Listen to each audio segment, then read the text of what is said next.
Good morning, everybody, and welcome to the Waterline Summit, day number 4. Today is International Day, and we're very excited about the programme that we've got for you all this morning. It's an incredible list of speakers, and we're really pleased with the people who are going to come and talk to you today. So today is all about International Day, and I'm going to talk to you about why the world needs the Humber, just set some sort of context around why we put this particular day on. So before we start, a huge thank you, of course, to our event sponsors, Yorkshire Water, University of Hull. Couldn't have done this event without them. Hugely important sort of anchor institutions in this region. Also to the day sponsor, SSE Thermal. Very grateful for you for sponsoring this particular day, and to all our other sort of supporters as well. It's been fantastic to have this honour of support. So to set the scene, I thought it was really important that we sort of explain this sort of narrative we've developed around why does the world need the Humber. And when I used to present this, people used to sort of laugh at me as I was around the northern powerhouse areas and some of the conversations we've had around the country as well. But you've got to remember that the Humber as a region has actually been a global leader many times in the past, actually. And when you think about the last industrial revolution, an area where huge amounts of sort of raw materials were brought into the UK economy to be able to mass produce goods and ship them around the world. And of course, regions like the Humber and the port and the estuary became really important, actually, in terms of how this country built its wealth over the last sort of several hundred years. Now, the Humber, you might not know, of course, was home to the biggest shipping line company in the world, the Ellen Wilson Foundation, which has been set up following that. I think in today's money, John Ellerman would be worth more than Bill Gates. So it gives you the sort of sense of the scale of that. These areas like the Humber have been strategically important, and we believe will be strategically important again going forward. So what we're kind of seeing now in the region is, I'm sure people are familiar with Hull and the surrounding areas as well. We've seen a big industrial decline. It's been a tough time for the city in particular and the region, as we lost some of these industries. So once booming economy is now, we've got periods of terrible depression that we've kind of gone through. And, loss of shipping, shipbuilding, the loss of things like, fishing industry that was here. But actually we've been rising up. And in the last 10 years, as we came off the last recession in 2008, this area has been rising up. And actually there's a new industrial revolution now that's starting to take shape here. And it's such an important industrial revolution that I think we're about to enter, which is, I'll explain, as we think how the Humber can play a significant part. And of course, that new industrial revolution is around green, renewable energy technology, and this thing we call decarbonisation, taking all of the sort of carbon emissions out of industry and society to allow us to, create fantastic opportunities in the future for our people in our area. So when we talk about offshore wind, and I'm sure the area is quite synonymous with that you look at now, we have the world's biggest offshore wind farm here in the region, and the next one that's now being built will be the next largest wind farm in the world again. So huge investment has happened, and actually that investment from Siemens and Ørsted working together on that sort of wind farm has been a magnet for investment, and that's caused a bit of a really positive kind of ripple effect in our regional economy. So, of course, as we go forward, really important to look at the role that estuaries and ports play in this debate around low carbon, the agenda around climate change. Now, of course, when you look at a port and an estuary, why does it sort of attract this sort of industry in the first place? And when you think about a river and an access to the sea, we typically end up with, of course, with what we call hard to abate sectors that sort of naturally cluster around ports and estuaries. So you end up with steel making, you end up with cement making, you end up with refineries and chemicals clusters. And all of these sort of industry that sort of naturally finds its place around ports, of course, emit huge amounts of emissions. And that's why right now, as the Humber region, it is the highest emitting carbon cluster from an industrial perspective now in the UK. So we have a vast amount of carbon emissions here.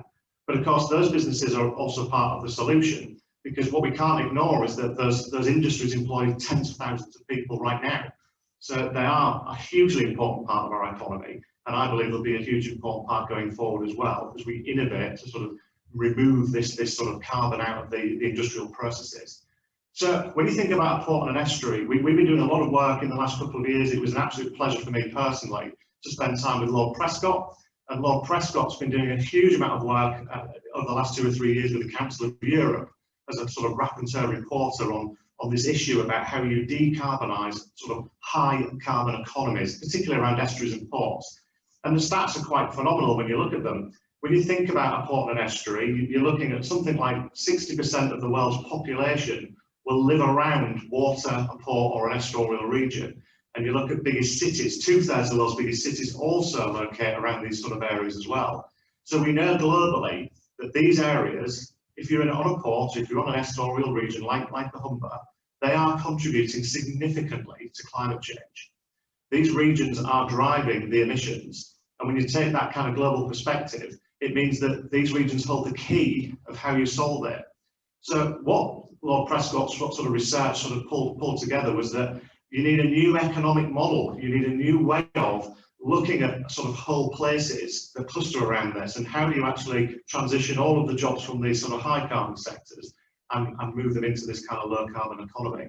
So the point is really quite pertinent, because of course you need to demonstrate this. You know, I know from some of the work that we've done with the finance market already that financing this is quite risky, and it needs a particular way of demonstrating how the transition can happen and demonstrating that the technologies are future-proof and that they can work. And we believe that Humber is a great place to do that. So one of the other ironic effects of being a port and an estuary like the Humber is that, of course, we're driving the emissions from industry in one hand, but of course, on the other hand, we're at the vanguard of climate change from a flooding perspective. So, of course, the Humber is one of the biggest losers when it comes to climate change impact. So we kind of create the emissions on one hand, and we get affected the most on the other hand through flooding. Now, that flooding can be tidal, it can be rainwater kind of runoff, but, you know, just as a stat, if you're in Hull right now, and 90% of people that sit in their living rooms in Hull right now, the tide line or the water line is actually above their heads.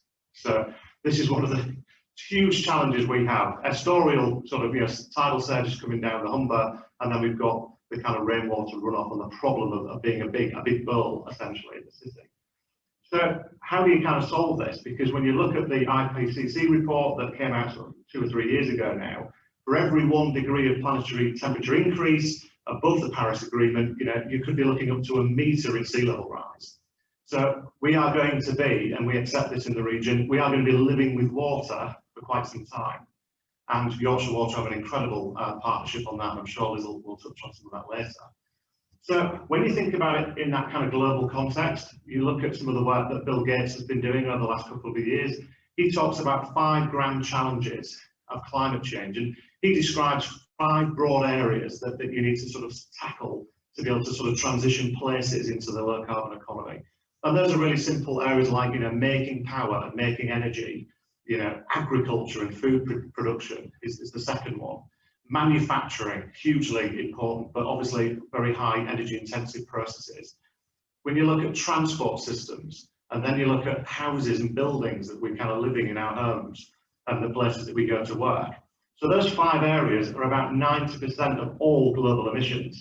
And it was only when we were looking at this sort of data that was released from Bill Gates, that when you look at the Humber region, it's almost a microcosm of those 5 grand challenges. Because when you look at our region, you say, well, making power. Well, okay, we have a huge biomass conversion now being done at Drax Power Station, one of the biggest power stations in the country.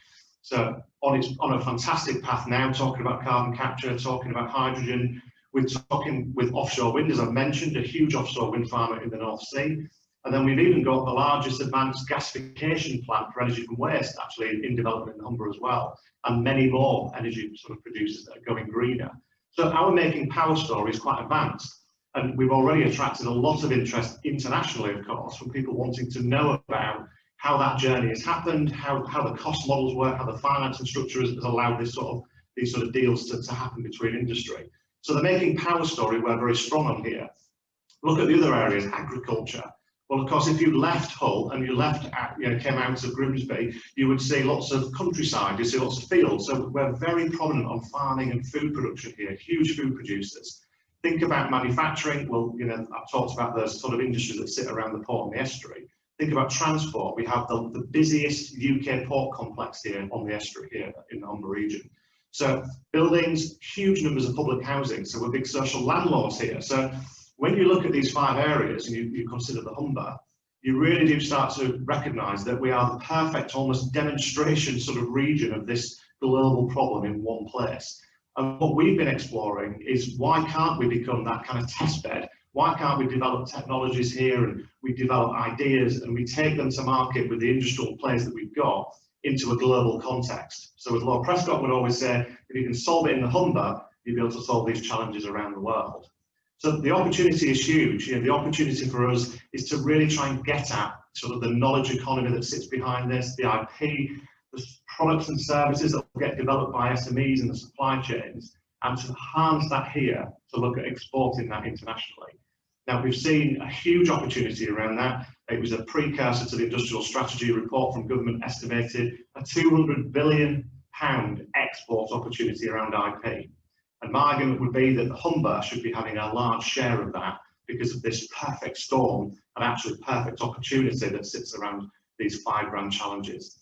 So I hope that's helpful. I hope that just sort of sets the scene of why we've put today on, and why we believe that the Humber can play a significant role in this. There are some incredible speakers, and I'm really, really delighted with the response we've had this week for this event. So without further ado, an absolute pleasure to welcome Nadine Dereza to come to talk to you today. She'll sort of host this morning's event. Nadine is an award-winning journalist who's got an incredible track record across multiple sort of news platforms, too many to mention. What I will do is let Nadine introduce herself sort of more formally, but yeah, wonderful to have that sort of calibre of individual that's going to be working with us today.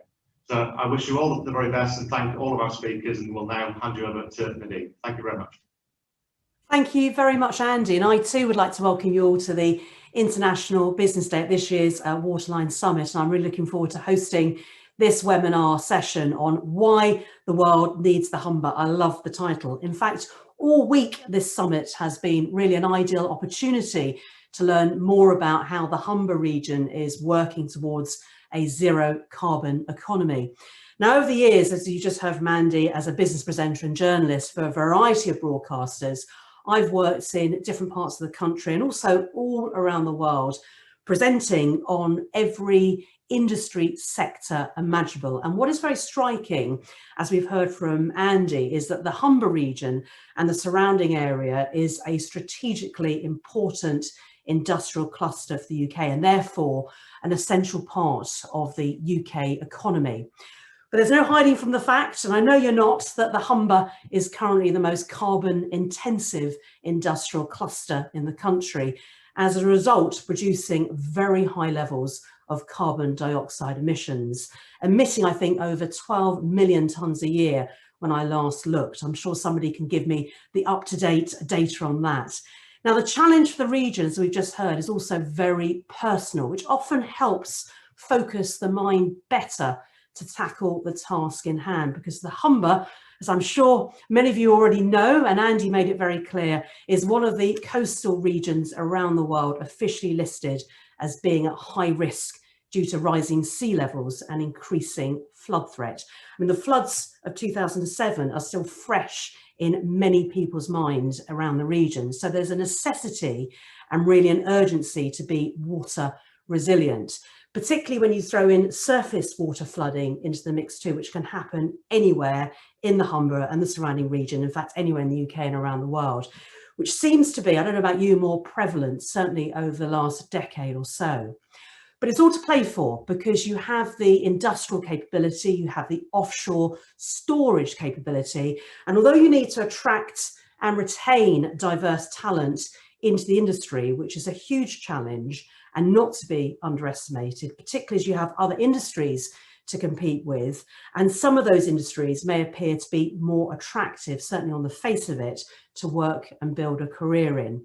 But your industry has multifaceted career opportunities too. So reaching out further to the schools, colleges and universities to educate and inform teachers and younger people of the career possibilities is, I think, paramount. And I'll try and pick up on some of those themes and issues again later on during the panel discussion.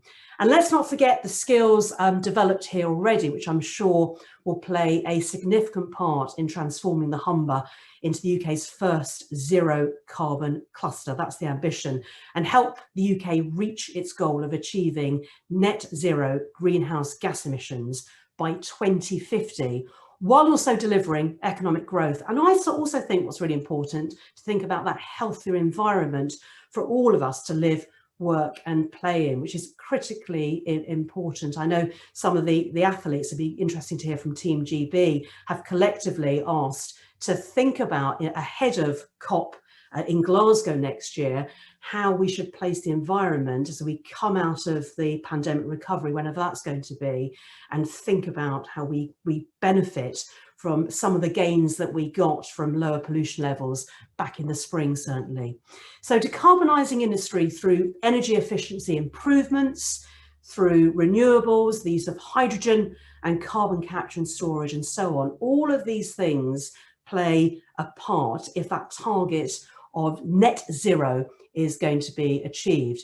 Now, I'm not a scientist or engineer, by the way, I wish I was, although I chaired the European Petrochemical Association conference for 10 consecutive years, and I've worked with some of the biggest petrochemical producers from all around the world. So I'd like to think I've picked up something along the way, and something that Andy said about actually that some of those industries that you see in your area that are often seen as part of the problem, they hold the solutions too, because often they are the industry of industries and they don't necessarily get a great PR. So that's really important that people understand what those companies do in providing us with lifestyles that we like to have and we've grown accustomed to as well.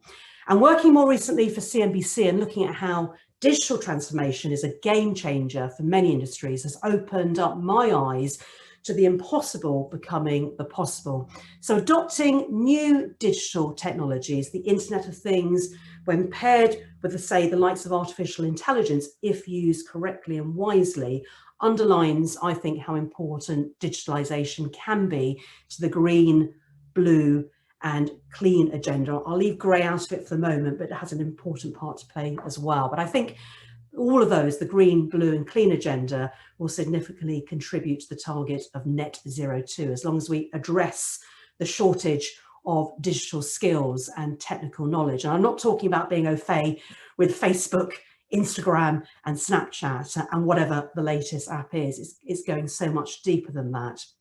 And one of my favourite roles that I've had in life was being appointed as a non-exec director for World Skills when London held the competition. It was for the whole of the UK back in 2011, and it was a 4-year project that I was involved in. And it was really to address the balance of technical and vocational and apprenticeship skills that this country had downgraded over the years, and to reinstate again and really encourage parents who are key influencers on their children's upbringing and education to think about how apprenticeships and technical skills could play a part in readdressing the balance. And I think, we've changed the dial on that and there's so much more to do. So I applaud those companies, those businesses, those organisations that bang the drum for vocational skills and apprenticeships. More can be done on that.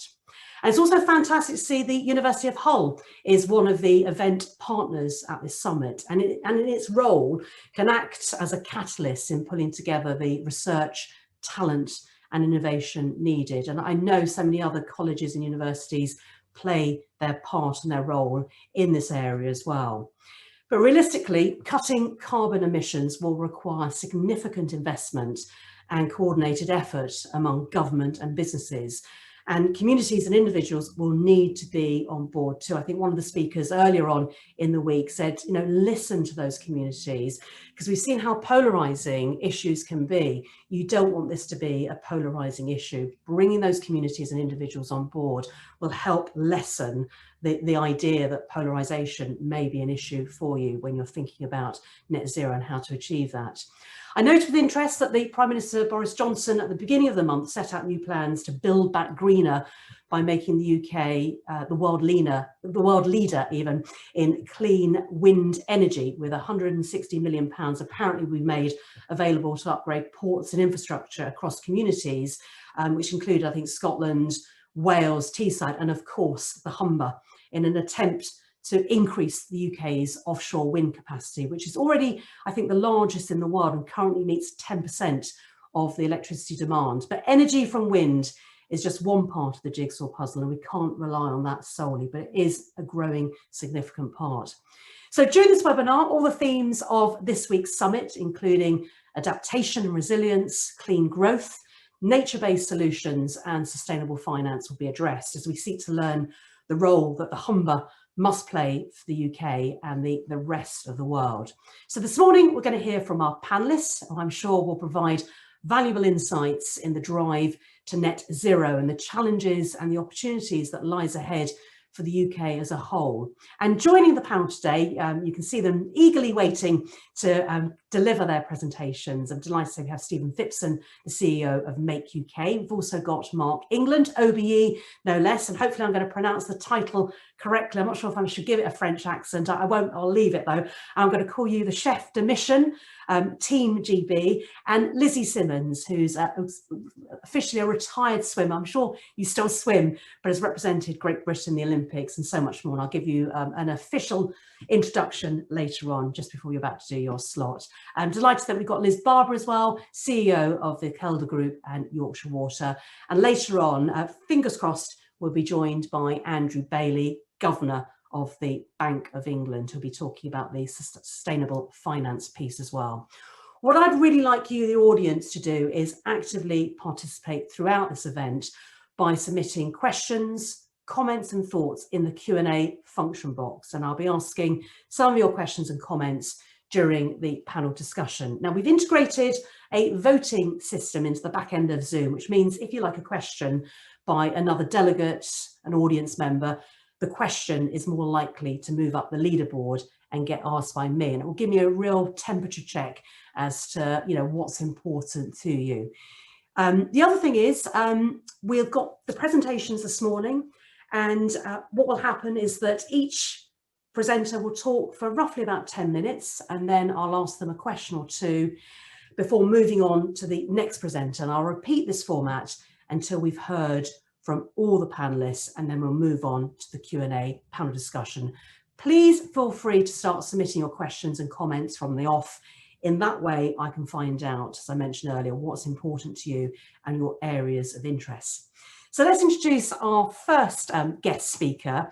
And I mentioned earlier the 4 themes of this week's summit, and we're going to highlight the clean growth theme to begin with during the first presentation, and find out about the Make It Green campaign, which showcases the steps manufacturers are taking to build a sustainable recovery, as well as discussing the importance of UK manufacturing across the region. And who better to do that than Stephen Phipson, the CEO of Make UK. Now, if you haven't heard of Make UK before, they're the organisation which champions and celebrates British manufacturing and manufacturers. So Stephen, a very warm virtual welcome to the Waterline Summit. And I hope I've described Make UK appropriately. Oh, well, very, very good introduction, Nadine. Thank you very much for that. And it's a great pleasure. Obviously, I'll try and explain a bit more about what we do as we go through this morning, but a great pleasure to be here today, and a great pleasure in one of my roles. One of the greatest things is being able to go out and visit thousands of companies around the country. And it's a great shame we're not doing that in person today, but I hope we can do that quite soon, pandemic permitting. It's fair to say, I think, that climate change now is right at the top of the policy agenda, not only for Make UK in terms of what we do, but for many manufacturers that we meet around the country. So let me start by telling you why I believe that the challenges brought about by climate change not only represent a great opportunity for Humber, but also for manufacturing across the country as a whole. Manufacturing, just to remind us, is really important to the UK economy. It represents 44% of the exports of the country. It's largely touted by many politicians as being 10% of GDP, but contributes significantly more than that. And actually 66% of R&D, which is really important for the green agenda, is actually generated by the manufacturing community in the UK, so absolutely critical. Make UK, we used to be called the Engineering Employers Federation, 125 years old, is the largest national body in the country for manufacturers. So out of the 2.7 million employees in manufacturing in the UK, our members are covering about 1 million of those employees. So we have a substantial representation. And as I said, we've been around for quite a long time, so it gives us quite a good insight into what the feeling is of many of those manufacturers, and really where we can influence government policy to take us forward. Yorkshire and Humber together, if we look at our overall statistics, generate about 14% of the total output for the manufacturing sector in the country. And there are nearly around 300,000 jobs which are allocated as manufacturing jobs in the region. Humberside, of course, is an export highway for Northern England, with major traditional businesses such as chemicals, oil and gas, sitting alongside, as we've heard this morning actually, cutting edge industries such as offshore wind, energy production, and also biomass handling, which is quite important to this agenda. It's a really impressive illustration of what an innovative and dynamic sector can be, and one which I'm certainly couldn't be prouder of being a part of, actually, when we talk about this to government in particular. And we do have a very regular engagement with government. So we have a weekly meeting with the business secretary. We're involved in all of the different business councils. So perhaps I can share some of the insights about the thinking about the longer term on the green agenda that's going on at the moment. Obviously, at the moment, we're going through some pretty tough times in the manufacturing sector, particularly with the COVID pandemic. And this week's been actually full of, back on the old subject of Brexit again. We've been going backwards and forwards quite a lot with government around where we end the transition period and what that might mean, not only for manufacturing in general, but for our net zero aspirations going forwards. But in Humber, with sea levels rising, as we've heard, climate instability worldwide, climate change remains a longer term existential challenge that we must tackle together, both industry and government. This area in particular is particularly vulnerable, as we've heard, and susceptible to seasonal floods. And climate change here, more than anywhere else in the country, has become a real reality. So you're at the front end very often of this whole agenda. That's why earlier in this year, we published a new research report showing that sustainability and profitability go hand in hand, because obviously investment to this is absolutely critical going forward. And manufacturers, we find, that put sustainability at the heart of their businesses have seen real benefits from doing so. Pre-COVID, the pandemic, about 30% of manufacturers were investing in energy efficiency measures, with 40% of them reporting an increase in profits as a result. So these are real tangible data points that we can point to for investors. 30% of them have also demonstrated improvements in their competitiveness and increased that dramatically as a direct result of making energy-related efficiencies in their business, which is another key data point for us. We find in our surveys that about 90% of manufacturers are aware of the 2050 net zero target, and nearly half were already committed in some way to following through with some concrete steps to start that journey towards a green agenda. 40% of those respondents, 40% of manufacturers that we survey, have renegotiated their energy contracts in the last 12 months, and 65% have been able to get a better deal. So really taking that on board. So for me, this really reinforces my faith in the innovative nature of the sector. Innovation and sustainability are definitely going hand in hand, and with the smart manufacturing agenda, which we touched on earlier in the first presentation, I'm really keen to see these two things going hand in hand. So we've got the digitization, the 4IR of manufacturing, going hand in hand with the green agenda going forward. So we have to navigate both of those things to have a really sustainable future in manufacturing in this country. Absolutely critical. So as industry looks to rebuild and grow after the pandemic, assuming we get through this second wave that we're in at the moment, we will work with businesses to really refocus on their sustainability agenda and their goals and deliver a green recovery. And this is built on the foundations of real innovation in the UK. And in many areas, we are leaders in that innovation. So in our recent discussions with government, there's a high focus, as you've heard, on the green recovery. And as part of that, it's about refreshing the industrial strategy we've got as a country to reflect this.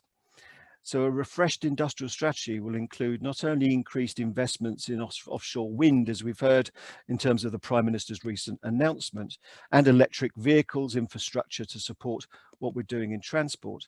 But these really exciting new technologies, such as hydrogen, which has been mentioned, and carbon capture, usage and storage. In fact, I sat last year on the Prime Minister's working group on CCUS, carbon capture, usage and storage, and I was astonished at just what an effect that's going to have in terms of creation of new jobs and new technologies in the country. And hundreds of thousands of new jobs will be created in the new CCUS industrial change. We've got around 4 pilots operating at the moment across the country, small scale pilots. But actually for Humber, and bearing in mind the convergence of all the points we've heard before, this represents, I think, alongside offshore wind, a substantial opportunity for future sustainability, being one of those hubs for CCUS going forwards. So we're obviously proactively supporting our manufacturers on the journey to net zero, but obviously we need to call on government as well across the country to provide better fiscal incentives for investment. It's really important that we match our ambitions on the green agenda with the right fiscal environment for companies to invest. Really important that we do that. And it's really important that government is on board in both directions, setting out a clear vision, but also the environmental changes that we need in terms of the business fiscal environment. So it'll be interesting to hear from the Governor of the Bank of England later on about this, to enable those investments to happen, to enable that change to happen quickly and enable us to achieve our net zero ambitions in the longer term. So Nadine, let me pause there, and I look forward to our questions and our panel later on. Thank you very much indeed, Stephen. And we've already got some questions coming in for you already, actually. And I'm just going to pick up on, obviously, you mentioned the B word. Someone had to, at some point, I didn't think we could get through a couple of hours of discussion without mentioning Brexit. There's a question coming in from Chris Zanetti. Thank you very much, Chris, for this. With the current challenges of COVID and Brexit, what is the appetite of UK manufacturers to invest significantly in the green recovery? Yeah, very good question. So, and it's actually a question I was debating yesterday with some government ministers. I mean, you'd have heard we had a call with the Prime Minister earlier this week for business leaders, which was about encouraging business to get on board to prepare for the end of the transition period. There's a large feeling. I think our latest statistics are showing us that about 48% of manufacturers have made no preparations for the end of the transition period. So the first answer to your question is around the short-term nature. Many companies are in survival mode at the moment. Quite difficult for them to think about anything to do with longer-term aspirations such as net zero, or indeed even preparing for the changes that are going to happen at the end of the year with a deal. And so there's a short-term angle to this, and that's where the government comes in with trying to support businesses to make sure they can exit this period stronger for the future. But the two key points remain, and actually we're very pleased with the awareness that we see with manufacturers around the digitization agenda, which, by the way, contributes significantly to the net zero target by improving efficiency in business. And we're now seeing a very high proportion of companies starting that journey, which is important, and net zero. And I can tell you that we have some great examples of the larger manufacturers, to start with, admittedly, really getting to the point where they can be energy sort of zero, or energy, everything from green energy within the next couple of years. There's quite a few plants in the country that are getting to that point. And as a result of that, they are really pushing their supply chains to do similar. So these will actually not force, but encourage dramatically companies to get on board with that. And if we can get a new industrial refresh policy, strategy refresh published next year, that will set out the clear framework from government and the direction of investment, and that channels the money from agencies such as Innovate UK to stimulate that co-investment in manufacturing to take those new programs and those new investments forward. So we have a short term, we've got to get through it, but longer term, I think those two really directional policies will stick with manufacturers, and they're on board on the journey as far as I can tell so far. Thank you, Stephen. And Innovate UK is a fantastic organisation, if people don't know about it, to check out their website and to look at some of the funding programmes that people can apply for and the resources as well. So it's an excellent resource. Well done for mentioning it. When I looked on the Make UK website, I was interested in the digital transformation, which you've mentioned as well. And obviously there's the 4 stages that you name of digital transformation: the preconception, the conception, the evolution and the revolution. Those larger companies that have deeper pockets and can get consultants in in or have the internal staff to understand what it takes to digitally transform a business and to get the benefits of it is great. But there's those SMEs that are often left straggling to know, Oh, it is, Nadine, on absolutely. the knowledge, Yeah. don't know how to tackle it, Yeah. and don't know where to start, and are busy running so many different roles within their own businesses. So how can we encourage more SMEs maybe to come on board with the digitalisation programme? So we have a programme which is co-funded by the government. It's called Made Smarter. At the moment, it's in pilot stage in the Northwest. So it's been piloting there for the last 18 months, and that's about technology adoption with SMEs. Basically, it's about encouraging those SMEs to get on the digital journey. There was an announcement from what's called the Industrial Strategy Challenge Fund that was made by the Minister 2 weeks ago for another 300 million to be put into the Made Smarter programme to start starting rolling that out next year as a national programme across the country. And this is where there is free advice to manufacturers from experts, being able to advise them on really what the best start to their digitization journey is. And it's about outcomes really, rather than the technology. It's about how to achieve better outcomes using the technology. And then there is money available through, as you said, Innovate UK to co-fund investment projects in your business. So worthwhile checking out the Made Smarter website. Take a look at that. And the other thing I would point, the other area I'd point manufacturers to are the catapults. So if you look at the High Value Manufacturing Catapult in Sheffield or the MTC in Coventry, these are great resources to start understanding what that journey looks like and how it can benefit your business as an SME. And the last point I make on this is that many small companies worry that this is a great big investment. They turn up at the MTC in Coventry, which is a fantastic facility. It's all glass and chrome. They all say, well, it's not for me. It's going to cost me far too much money. But I can tell you the best results from this are people spending £500 or £600 on sensors on their CNC machine tools and doubling their productivity within 4 weeks. They are amazed at the results of implementing this type of technology. And so I think that's a really important message, that it doesn't cost a lot of money to get on the journey, and there's lots of help available to do it. Thank you very much, Stephen. And there's loads of questions coming in for you, Stephen, as well. So we'll keep those until later on. Okay, thank you indeed. Okay, well, let's move on now. Thank you again, Stephen. Do remember to please keep your questions and comments coming in via the Q&A tab, which I can see you're doing already. So thank you very much. But carry on doing that. The more the merrier.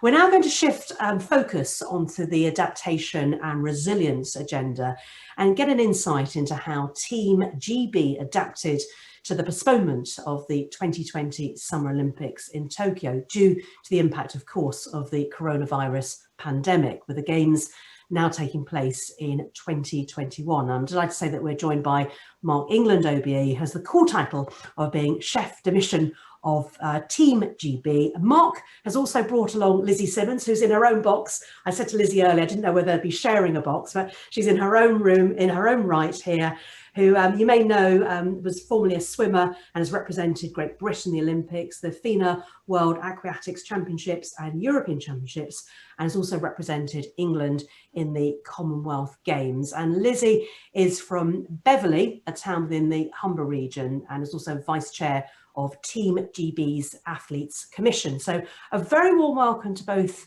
of you, and over to you, Mark and Lizzie.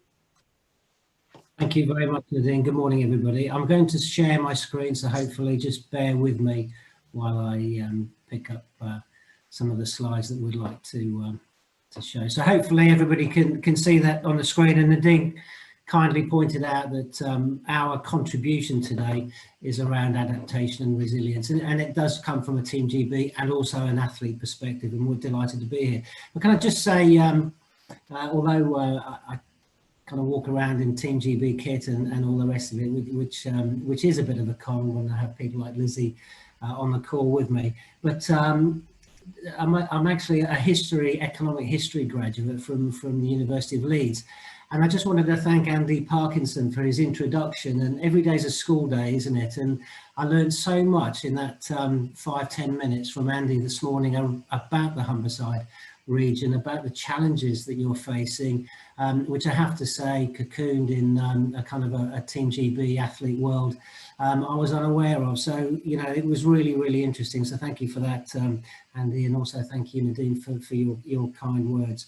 We're delighted to contribute on the adaptability and resilience theme.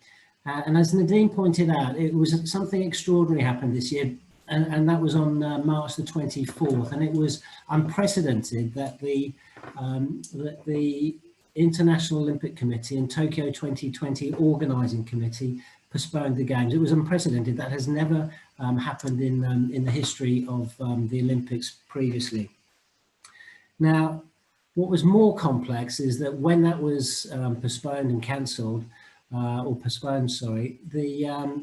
the new date for the Games was not released, and it wasn't released until another week. And so that uncertainty that was brought into the environment, we'd never come across. And I'm just perhaps somebody could take over the control of the slide, because they're not actually not actually clicking through on the slide deck. My apologies.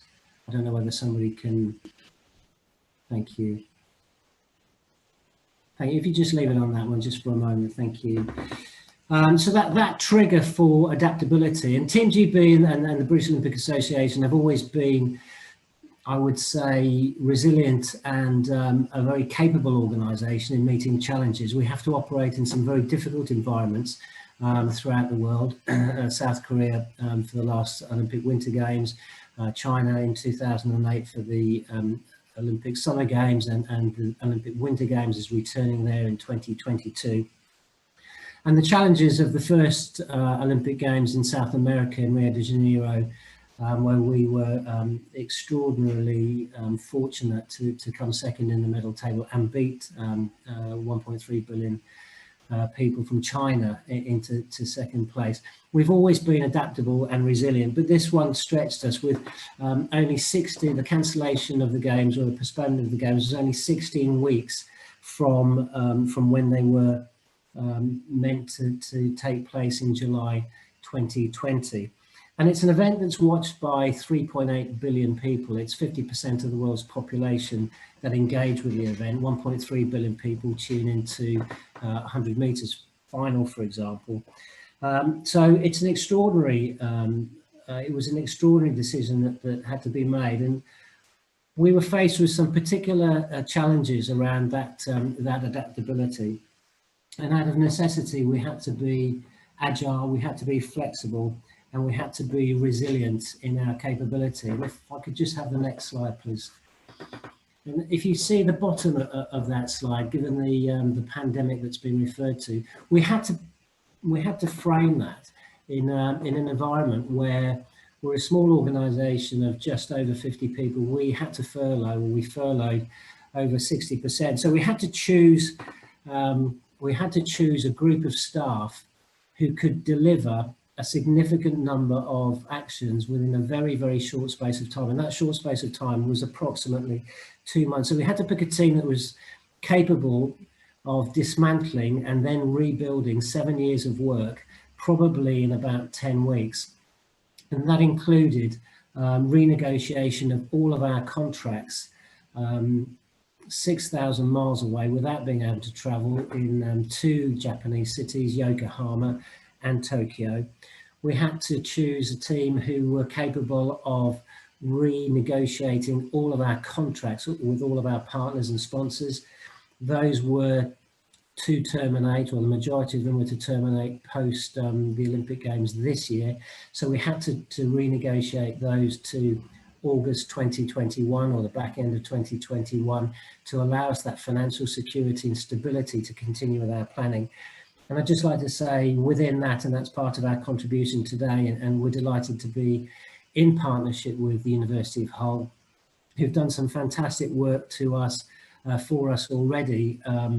Just on the identity of Team GB, their researchers have been engaged in that.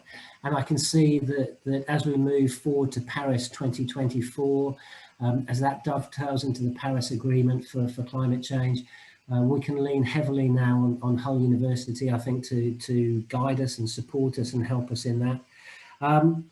But you can see also that we had to renegotiate, and it's interesting, the last speaker about manufacturing and about business, we had to renegotiate with companies who were also struggling. So, for example, we had a contract with British Airways. British Airways, as everybody knows on the call, has been in some financial difficulty over the last 6 months with the travel restrictions and so on. So they are one of our key partners with 2,500 flights booked through them.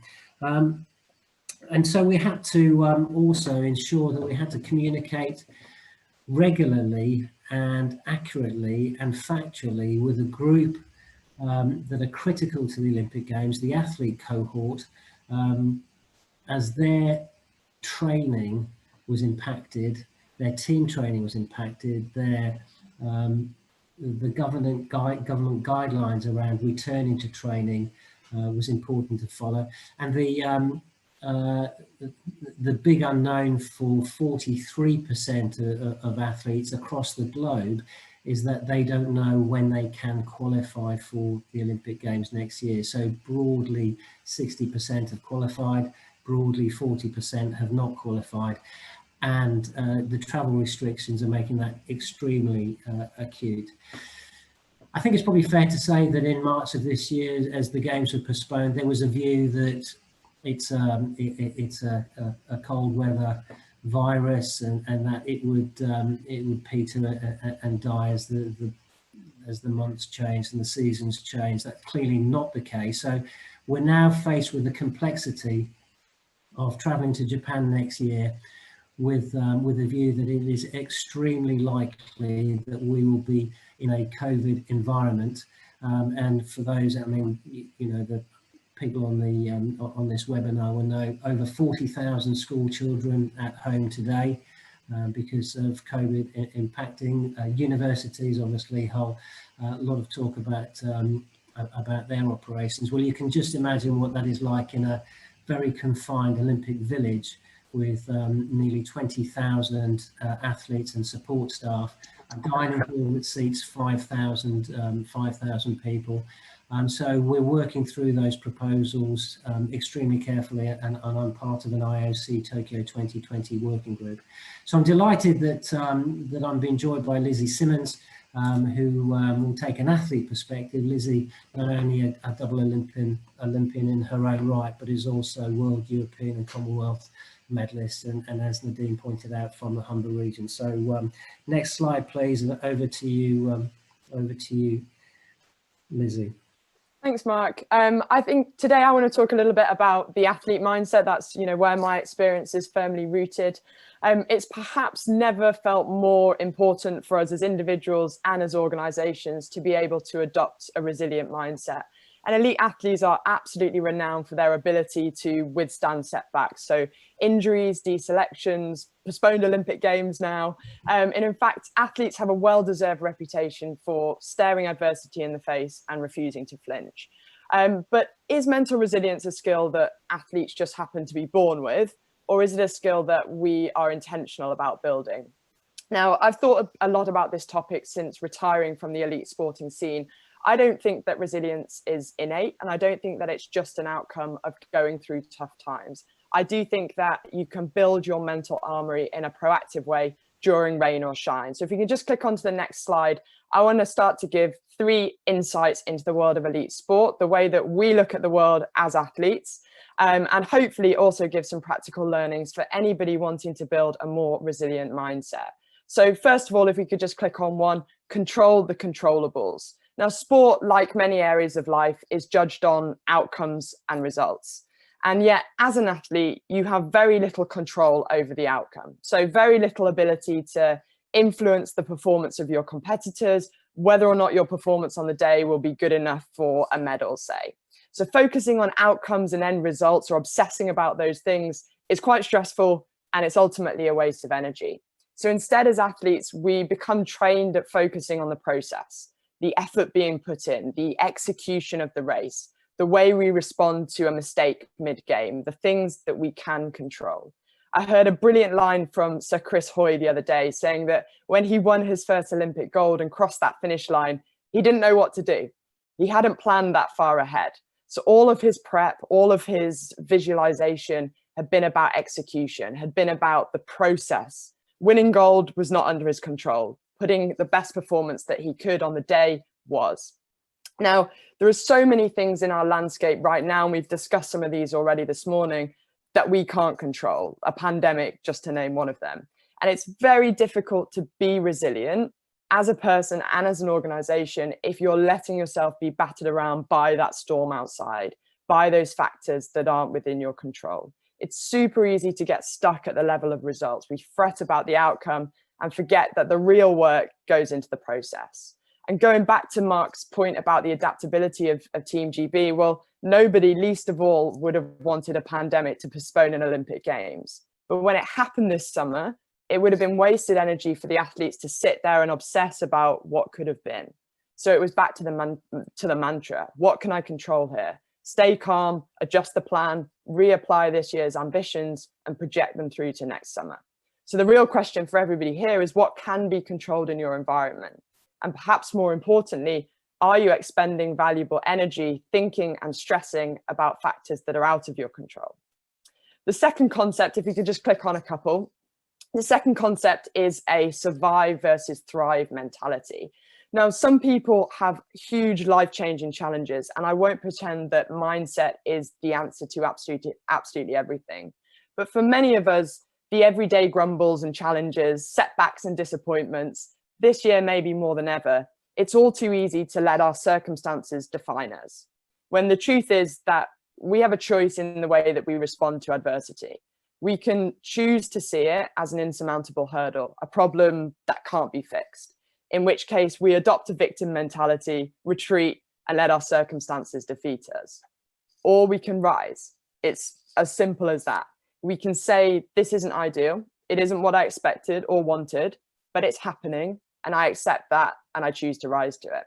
And this mindset becomes incredibly empowering because it ultimately gives you ownership and agency over your interpretation of a situation, no matter what it looks like on the face of it. And this isn't just, you know, a stoicism approach. This isn't just saying we've got to be tough, we've got to ride it out. It's a step above that. It's truly finding a way to thrive, to pivot and grow, to become better somehow through this adversity than you were before. Now, athletes are always looking for competitive advantage. We become really geeky, embarrassingly geeky, about how we can exploit our playing conditions and respond better than the rest of the field. Every athlete in the world right now has a delayed games to deal with. Some will be defeated by that. Others will rise and thrive. And when you view adversity through this lens, you can suddenly see how the challenge becomes exciting and energizing. It's an opportunity rather than a stressful and demoralizing obstacle. And I think that's a nice way of looking at our challenges with the environment right now too. It sometimes feels, at least to me, like we're in survival mode a little bit. And it's amazing to see people and organizations step up into that thrive mode. And then finally, the dreaded F word, failure. Now, in our culture, failure is such a negatively charged word. And whilst sitting in your comfort zone might mitigate the risk of failure, it also vastly decreases the chance of achieving anything great. Now, innovation in any area of life requires risk, and some of those risks aren't going to pay off. Now, this is absolutely the case in sport. Athletes are continually pushing the boundaries of their potential, honing skills, testing mindsets, trying new ways to build strength and endurance and power, trying to find that competitive edge. You cannot sit still in sport because your competition sure as hell won't be sitting still. But with this mindset of continual growth comes the risk of failure. Some of the things that you try will not work out. And learning to navigate failure successfully is one of the greatest and hardest skills that an athlete can learn. It's so easy to take it personally, to take it as a hit to our pride and ego when we don't achieve what we think we're capable of.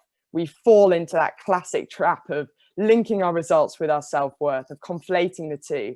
The scoreboard becomes a judgment of character. Certainly something that I struggle with in my own career. Try coming forth at a home Olympic Games. Now, the reality is that we're not our failures. Your performance in any field is a measure of your ability on the day with a little bit of luck.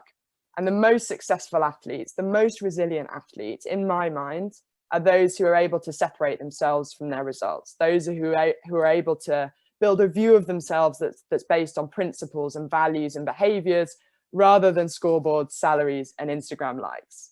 And if you can do this, then you can view failure objectively. You can learn from what went wrong. You can learn how to do it differently next time. Ultimately, you can see it as nothing less than a really crucial part of your journey towards success. And it feels to me like the world is at a tipping point on a lot of different issues at the moment. And we do need to bring communities together to innovate and find solutions that make the planet a better place for everybody.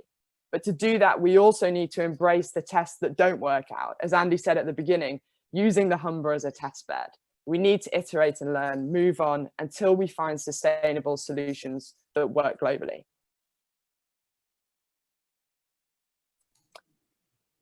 That's it from me. I'll hand back to you, Nadine.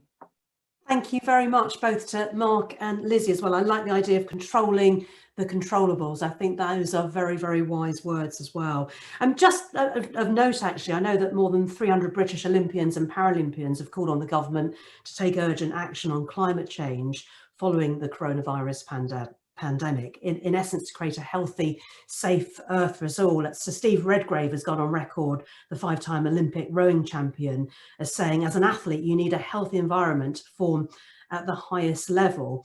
And the recovery from the pandemic, whenever that's going to be, gives us the chance to clean our air and benefit society as a whole, particularly young people whose lungs tend to suffer the most from air pollution. So just want to get your thoughts, Mark, on, that campaign really to, to back the idea of cleaner air, particularly for younger people, and also how it's critical for athletes to be able to perform at their best. And the cleaner the energy is, the better they will be at those marginal gains and give them that competitive edge. Yeah, I mean, very important act on behalf of the athletes there, and the pandemic, or COVID-19, is also a respiratory disease, and so we shouldn't lose sight of the fact that the two are intertwined. There are a significant number of athletes that suffer through asthma or respiratory challenges. There are ways in which that they can be placed on a level playing field as a result of that, which are called therapeutic use exemptions. But wouldn't it be great if athletes didn't have to use therapeutic use exemptions? Wouldn't it be great if through organisations and lobbies such as this, that everybody acts? And I mentioned in my kind of 5 minutes the importance of linking in with Paris and the work that's taking place on the Paris 2024 Games to reduce carbon footprints and to reduce the particles in the environment and so on. And we are strongly behind that and strongly support that, and I think what we need to do as an organisation is get some guidance, not just following behind the athletes, but get some real guidance from campaigns like this, from summits like this, and from expertise, as I said earlier, through Hull University to try and help and guide us and advise us on the best approaches to take. Brilliant. Well, I'll leave it there because we've got loads of questions that we can ask both of you during the Q&A panel. We've got Liz Barber coming in next, but I'm delighted to say that Andrew's joined us as well. Thank you, Andrew. I know you've got a very, very busy schedule. And just to let you know, we've got Liz Barber who's going to do the next presentation, and then we'll bring you in afterwards. But I think it'd be great that you can listen in to Liz, and I know you're here for the rest of the webinar. Already, so yeah, thank you. Brilliant. Yeah, brilliant. Lovely to have you here. Thank you very much to Mark and Lizzie again. And Liz, great to have you as well. Just remember, everybody, to keep your questions and comments and thoughts coming in thick and fast through the Q&A function. So now it's time to move on to our third presentation and to focus on the nature-based solutions agenda and ask the question, what role does Yorkshire Water play in responding to climate change and reducing their own carbon impact? And here to answer that and so much more is Liz Barber, the CEO of the Kelder Group and Yorkshire Water. And Liz, I noted with interest as well that you're obviously on the board of the Leeds University too. Yes. And my daughter's just started there, so I was going to ask you if you can keep an eye out for her. Fortunately for her, she has a different surname to me, so I won't be embarrassed at all by the mention. She'll be hard to sort of track down, but I'll catch up with you after that as well. Great. It's great to have you on board. Thank you. Thank you. I was just listening to Mark and Lizzie talk about resilience. And when we sit back and think about what we do at Yorkshire Water, we provide essential clean water and wastewater services all day, every day for 5 million people in Yorkshire. So boy, do we have to be resilient. And over the past few years, we've been sitting back and thinking about what does that mean? Because we can't carry on running companies the way we always have without mindfulness around impact on those around us, and carbon has to be at the centre of that. So in the last few years, we've sat back and thought, right, let's completely rethink our company, our organisation and what we do, and sort of strip it all back. And we realised that we're actually in a very, very privileged position. We have a monopoly licence, but we have to earn the right to have that licence. And we identified that we kind of have three personalities in the water, or we need to have three personalities to be resilient in the long term. We have to be well-run organisations, companies. So we have to be efficient, we have to deliver great customer service, we have to use innovation, we have to deploy digital techniques, and all of those things that well-run companies would do.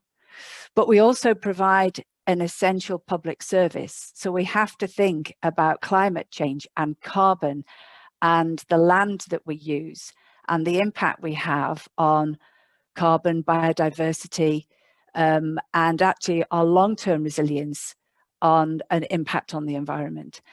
And then the third element is that actually we actually serve communities. We serve communities like the Humber. We also serve small communities. And we actually have to look after and support customers in vulnerability. So we actually sort of think about these three personalities that we have to be a resilient and successful water company or organisation. And we believe we need to sit right in the sweet spot of those three. If we think of them as a Venn diagram, that sweet spot, that overlap of the three, in order to be a truly resilient and responsible organisation and earn the licence that we've got. So we had to go about finding our purpose, a purpose statement. And actually we used to talk about the three blobs in the sweet spot. Well, that wouldn't do it for a corporate purpose. Somehow that wouldn't hit the mark. People would think we'd gone a bit mad. So we engaged with our colleagues, stakeholders and customers to come up with our company purpose that is the centre of all of our thinking, the centre of our business model, the centre of our business plan, which is to play water's role in making Yorkshire a great place to be now and always, which incorporates, if we're going to do that, we've got to do the day job well. But we actually sit in the water sector between the environment and society, and we're right in the middle of that. So how we deliver our services matters to how we impact both the environment and society, and how resilient our organisation can possibly be. And then we've got the now and always. So we can't run a business and we can't make investment decisions today with the next year or 2 or 5 years. We've got to make investment decisions that impact Yorkshire for the next 50 years or 100 years. And we've got to think that far ahead. So I'd just like to bring sort of this to life really about what we've been doing and how that plays in particular, because this is a discussion about the Humber and the Humber region. So you'll have heard already, no doubt this week, about the Living with Water partnership. And we heard from Andrew earlier on a lot about the Humber area itself. So yes, Hull sits in a bowl and it is below sea level. And that's thanks to the activities of the Vikings on the banks of the Humber, which have then dried out the region behind it. And we're dealing with that now. Here, more than 1,000 years later, we're dealing with the activities of the Vikings. And in fact, all of the surface water coming from Hull and the surrounding area, bizarrely, but this was felt to be the right engineering at the time, goes through our assets, goes through our pipes. And in order to reduce the threat of flooding to a more acceptable level, if we used grey infrastructure, pipes and pumps, like we already have, but we've expanded those, it would cost easily north of £2 to £3 billion. We'd never get that investment rightly because all of our customer bills are spread all over Yorkshire. And it is a very complex ownership between our assets, East Riding of Yorkshire, Hull and the Environment Agency. So we set up the partnership to get after that. And what this partnership is doing is looking at blue-green infrastructure. It's keeping water out of the pipes and on the surface. It's actually using open space to keep the water out of the pipes. But it's actually doing it in a way that helps the environment, helps biodiversity, helps reduce flooding, improves the environment for the people who live in Hull, and it keeps Hull an attractive place to invest, which we heard about before, because it'll be safe from flooding. So we've not finished, we've started, but Hull City Council and East Riding of Yorkshire have put investment in already on filling up open spaces outside of the city. And despite the very intensive storms in the autumn and the spring of this year, that in some ways matched those of 2007, the city of Hull was kept safe. So it's a wonderful, wonderful partnership to be part of, because actually everybody's bringing their own funding and their own expertise, and we're actually really, really getting benefit for the region by working in this way, which we would never have done if we worked on this on our own. And for us, it attracts some investment. So we'll get 20 to 30 million pounds of investment for the next 5 years. If we were asking for 2 billion, we'd have got none. So we're looking at this sensibly and thoughtfully with the environment in mind. We actually got attracted investment that we wouldn't have had. So it is good for investment as well. The other thing I'd like to think about the natural environment, Nadine, because you talked about nature-based solutions, is we've been working with farmers, because all of Yorkshire drains into the Humber, with for the exception of our region of a bit in the Whitby region. All that we are defined at Yorkshire Water by the river networks, actually, and by river catchments, and everything comes into the Humber. And one of the things we found with intensive rainfalls is that water quality can deteriorate rapidly in intensive rainfall, so we can't treat it when we're abstracting from rivers. So we've been working with farmers in the Humber region to work with them around use of cover crops. And I won't bore you with the science around the cover crops, but actually by working with them differently, by them planting crops in a different way and farming differently, and we're working with 40 farmers in the region to do this, we've had amazing results in carbon capture, productivity, capturing nutrients, and more importantly to us, they're not using slug pellets or metaldehyde that comes through the drinking water and is very difficult, very expensive and very carbon intensive to take out. So for us, working with those in this food supply chain, we've partnered up with Birdseye and actually some of the brewers are involved as well. By looking at food supply as part of the wider food chain, we are improving the water quality, the farming productivity, and the carbon capture and nutrient capture in the Humber region.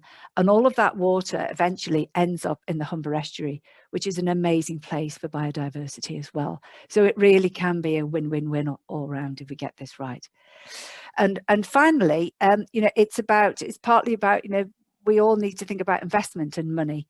So on the back of this approach, we've developed a sustainable financing framework, and last year we raised bonds on the back of this sustainable financing framework. So we're attracting more investors in, because we can now bring green sustainable investors rather than traditional Class A investors.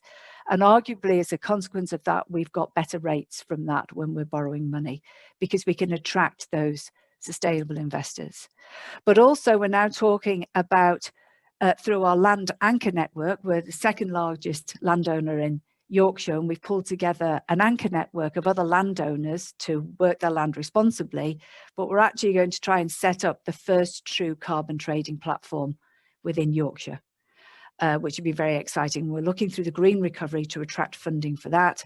And also through the post-COVID green recovery, we're looking to see if we can accelerate work in an area of digital, which will allow us very rapidly and very accurately to detect leaks. And actually this is in Sheffield, it's not in the Humber, but actually we could bring this across Yorkshire, very rapidly detect leaks, but we need to work in partnership with the network organisations. We can't do this on our own, and actually broadening the thinking that actually we can work with Sheffield to turn Sheffield into a smart city, because you said, Nadine, earlier on, digital is about working completely differently, and it does allow you to provide more resilient services and reduce costs, and most importantly, reduce carbon.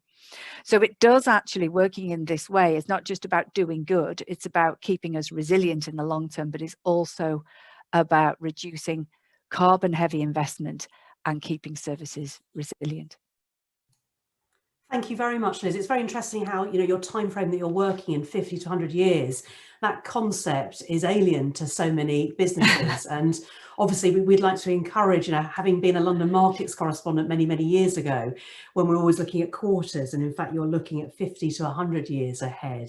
It's really interesting actually, because when you look on your website, it talks about that people take for granted that Yorkshire Water provide clean water and sanitation every day for over 5 million people. So I'm just wondering how, the COVID pandemic has altered your finance and long-term thinking plans, if at all, when you're trying to balance keeping customer bills low, that's if customers can afford bills at the moment, and deliver the level of service that people expect and value while still investing for the future. And it sounds like you've got so many fingers in different pies when it comes to projects. So how do you balance all of that to come out the other side? We actually used the purpose thinking around our impact on Yorkshire as we went into COVID. And also we have a vision of putting people at the heart of everything we do. So that's customers and our colleagues, really. And it was actually, we launched our new purpose and vision just before the COVID breakout. And then of course we went into crisis management, having sort of crisis management meetings, you might imagine, because we had to keep things going. But that thinking shaped our thinking and how we responded to COVID. So we actually wanted to make sure, given that, furloughing for us was off the agenda, why would we ever go to the government for support when we're actually billing customers? So furlough was off, and we decided, very early on, we needed to make our colleagues secure. So we actually got people out of offices, but we also made sure that our colleagues in the field had really good PPE and that we got all the appropriate social distancing so they were kept safe. We also realized that lots of our colleagues would be anxious about pay. So we paid the bonus a year early for our most of our colleagues, not management, but for our frontline colleagues, got the bonus a year early to help them through leaner times if their partners were losing their jobs or on furlough. And we ramped up mental health support, which we do anyway, occupational health and mental health support for colleagues who were feeling low or trapped at home, because we're all still at home. And we also provided interest-free loans for colleagues who were finding it a bit financially tough as well. So the big focus on keeping colleagues feeling as secure as they possibly could in a very, very difficult environment. And our focus was also on Yorkshire, going back to that purpose. So we made sure that customers were very aware of the vulnerability schemes that we have for those who are struggling to pay. And we've extended those and sort of really pushed those out hard so customers know they can come to us in times of difficulty. And also it meant that we had to play our part in Yorkshire. So we're part of the West Yorkshire Recovery Board, but also we're working very hard to play our part with Green Recovery to actually attract investment in to do the sorts of things we talked about a moment ago around keeping about carbon and digital approach, because it actually keeps the economy going, keeps jobs going. We also actually were determined to keep our partners safe who were working on our significant capital program. We had to keep them safe, but then we had to keep it going. So all that, we just had to keep it as business as usual, keep people safe, keep business as usual, but be very mindful about the impact that we have and the benefit we can have in a COVID world. And Liz, you mentioned about one of the projects working with farmers and looking at, the food supply, particularly because of the quality of water has deteriorated, as you pointed out so eloquently. How do those kind of projects come about? Who is the initiator here? Because, you're working with businesses, you're working with farmers of all different sizes and shapes as well, but to produce an end result which has, significant and positive outcomes. because it's important that, you know, the food supply chain is secure and reliant, and we trust our food as well. So how does that come about? Well, what we found is that I would say the Living with Water partnership was the harder yards, because we had to work harder to get that going. But now we've seen within Yorkshire Water the benefits that has given, and we've encouraged this through the purpose and the culture of the organisation. People are, I would say there are lots of people in our organisation that have got these conversations ongoing, but suddenly we've created the conditions for them to be brought forward and thrive. So it's actually creating a bit more creativity, willingness to collaborate and partner. But also we've developed what we call, very boringly called, decision-making framework. So we can now optioneer between a traditional grey infrastructure type approach or nature-based solutions, and we can show the trade-off and calculate the trade-off between the cost, but also the benefit to society and the natural environment. So we can begin to optimize our approach. So it's not just a great idea, we can run with it. We can actually prove that some of these things are more cost effective and better for resilience and the environment as well. Brilliant, Liz. I know some questions are coming in for you, so we'll save those for the Q&A panel. Thank you very much for your thoughts today. Well, I'd like to say that for our last speaker, as I mentioned earlier, Andrew Bailey has joined us on the call and is going to be with us for the rest of the webinar. So we've covered 3 of the 4 key themes so far: clean growth, adaptation, resilience, and nature-based solutions. And now it's time to put the spotlight on the 4th one, sustainable finance, and in particular, the importance of a sustainable financial system and how it can amplify the impacts of climate policies and accelerate the transition to a low carbon economy. And I'm delighted that joining us for the International Business Day on the Waterline Summit is none other than the Governor of the Bank of England, Andrew Bailey. Thank you, Andrew, so much for joining us, and looking forward to hearing your thoughts around this. And of course, please do keep your questions coming in. It's not many times you can say you've got the Governor of the Bank of England joining you on a webinar, so let's make the most of that. Andrew, welcome to you.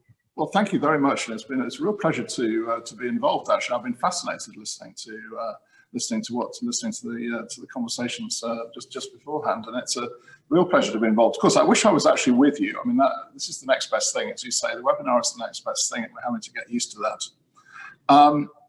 And it's really great to see the determination and innovation to keep the momentum of the campaign I know you've got on climate change and applying that change going, and really catalysing change in the Humber towards a net zero economy. So congratulations on the record of change already. And as you say, I'll talk a little bit about the financial aspects of this and how that all fits together. And I know that this week was planned, I think, as originally to be the part of the countdown to COP26, the major international climate change event that would have been held actually just coming up in November in Glasgow. So for obvious reasons, that's had to be delayed by a year. But I think it's important that actually that means we've got more time to make progress ahead of COP26 and make it an even bigger event and an even bigger success for the UK.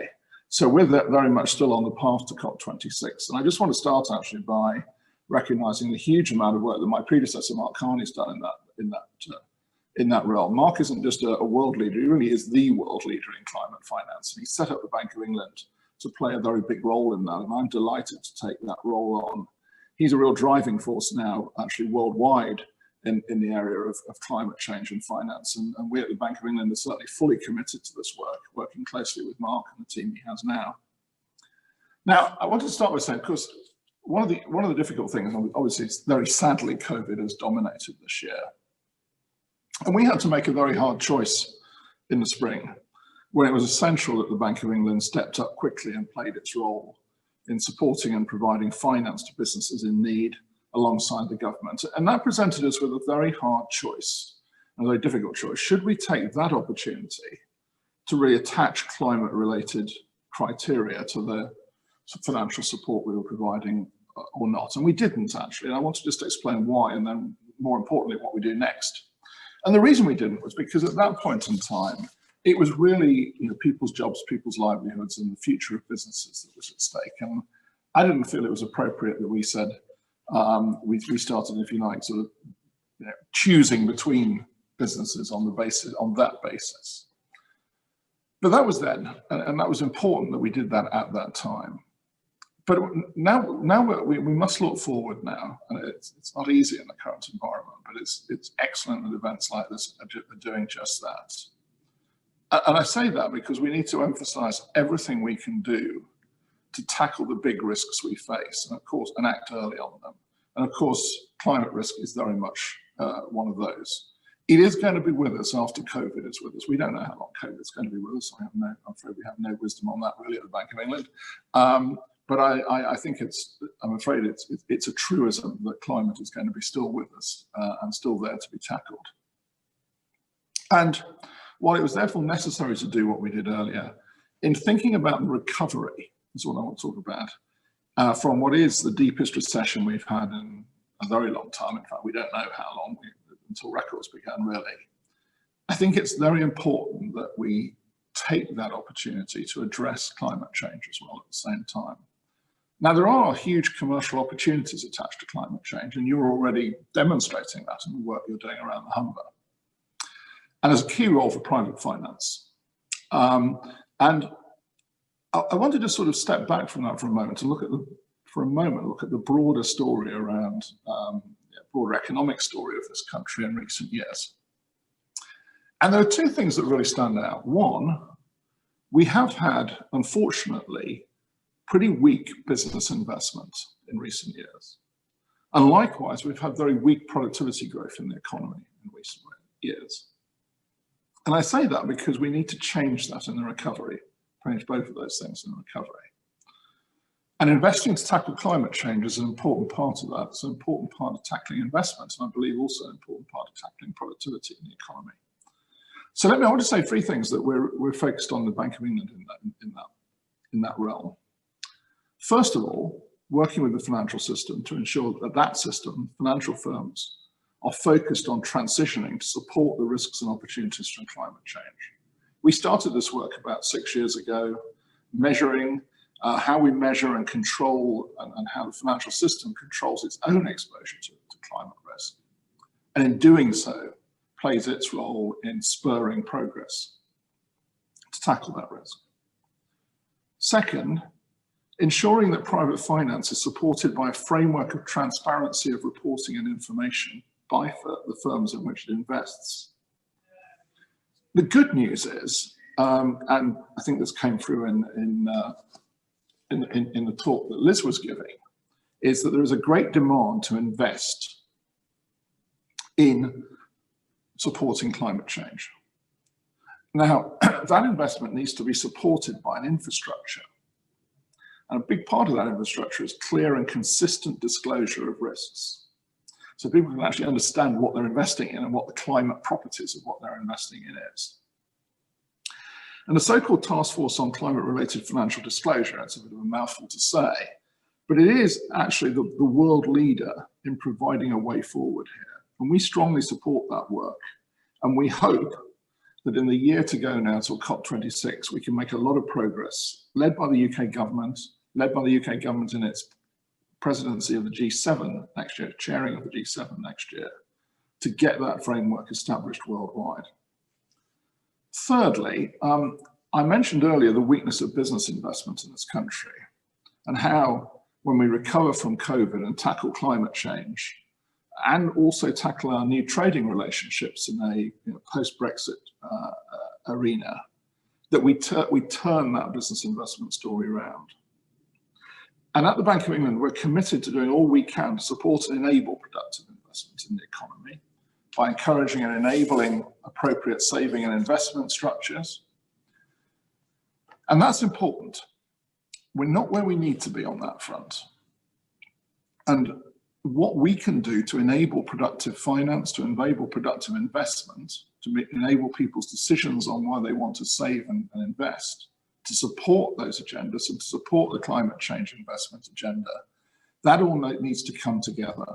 We need to see innovation in the way in which investment takes place, because there's no question the demand for climate, if you like, change consistent investment is rising, and we've got to enable that to happen. And that for me is a very important priority. It's one of my most important priorities. So I hope you see there's a lot to do on this front. We've had our sleeves rolled up all year, as it were, dealing with COVID, and that's got to go on. And we will go on, and we will tackle these important issues. So let me end again by congratulating everyone who's making so much of this happen around the Humber. Thank you. Thank you very much, Andrew. Yes, interesting you mentioned about the G7 next year and also COP26 in Glasgow as well. And you mentioned about Mark Carney, your predecessor, and how much work he's doing in this area. So how can the UK, do you think, actually ensure that they seize the opportunity to show international leadership when it comes to climate change and tangible action, bearing in mind that last June, I think it was, the UK government was the first one to announce that net zero target by 2050. So what can we do as a country? I think the interesting thing is, I mean, it's sort of fallen into place in a sense that we have two very big leadership opportunities in the next year. One, as I said, is the fact that COP26 is going to happen.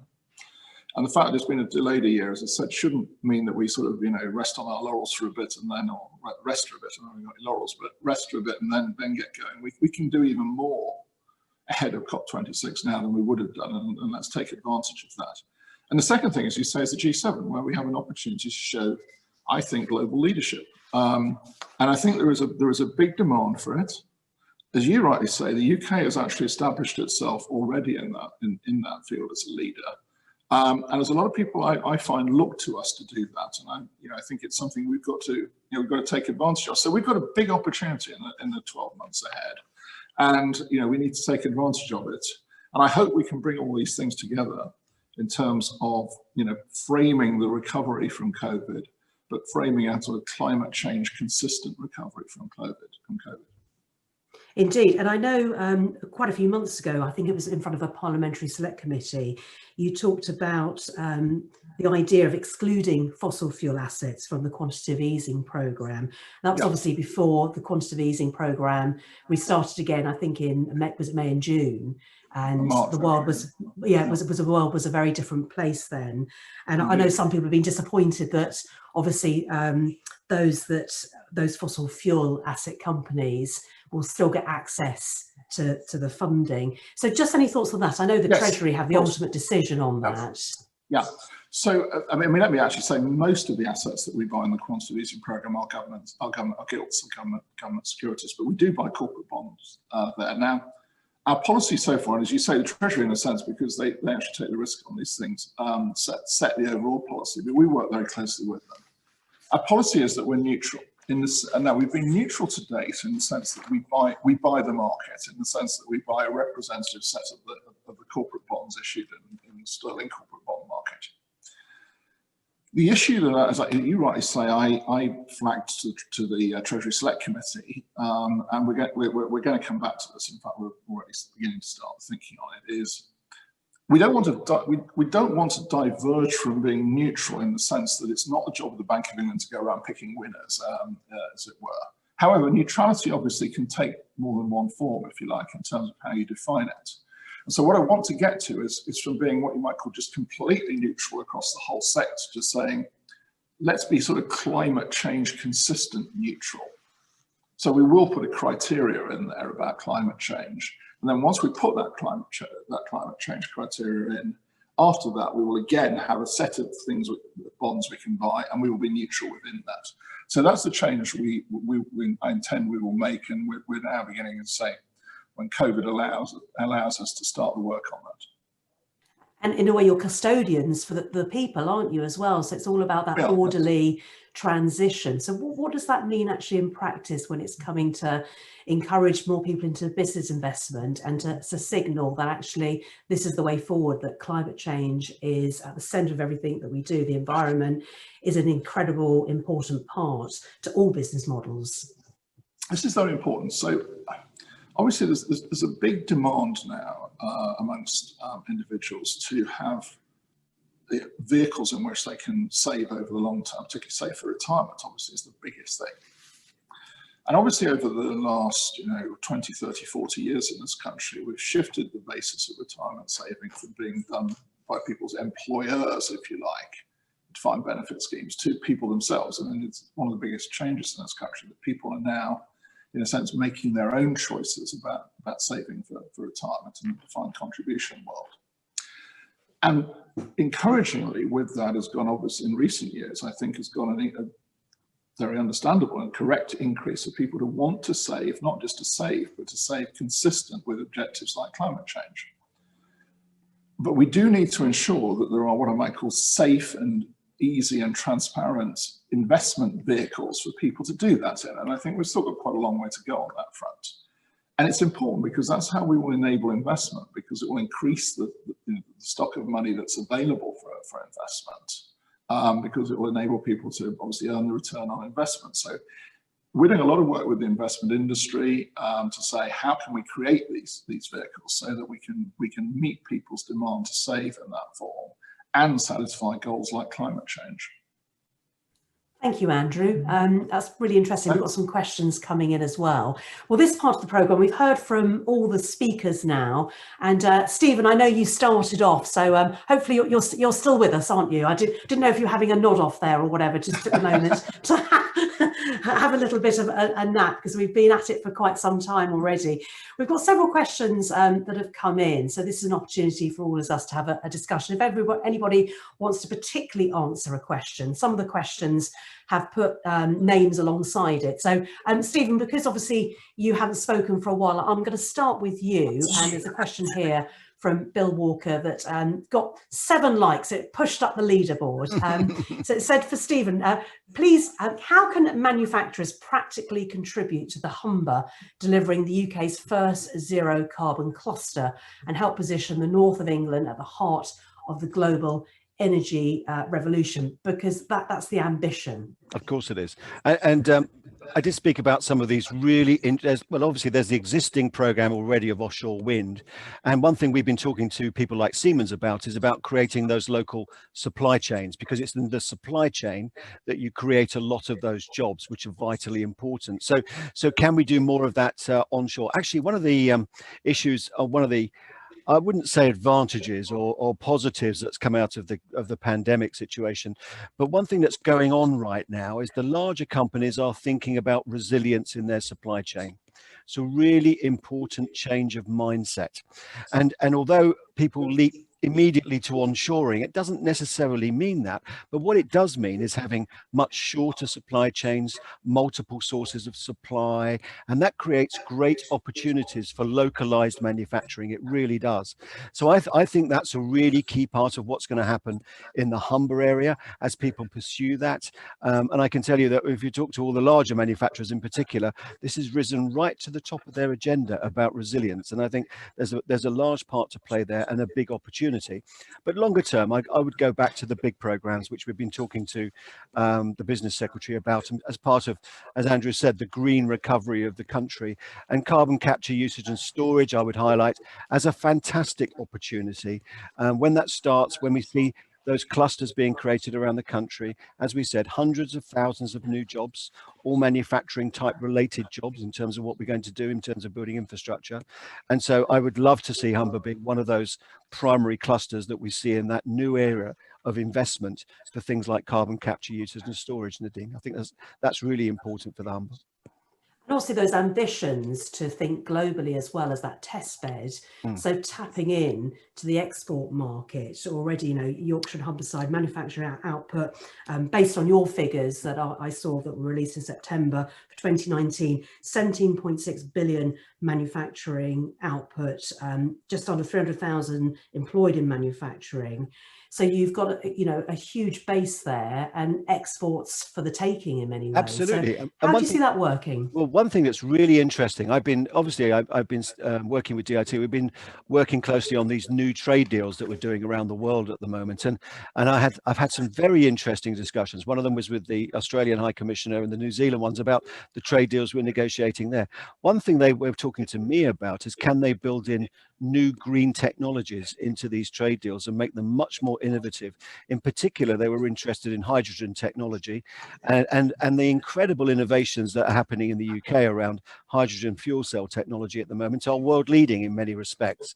And could they build those, could they get access to those through these new trade deals so that they could pursue their own agendas, their own strategies in their countries? Now, of course, that means making sure where those investments are made, and that Humber would be a great candidate for that in terms of scale up from the innovation stage to actually coming up with products that we can actually market.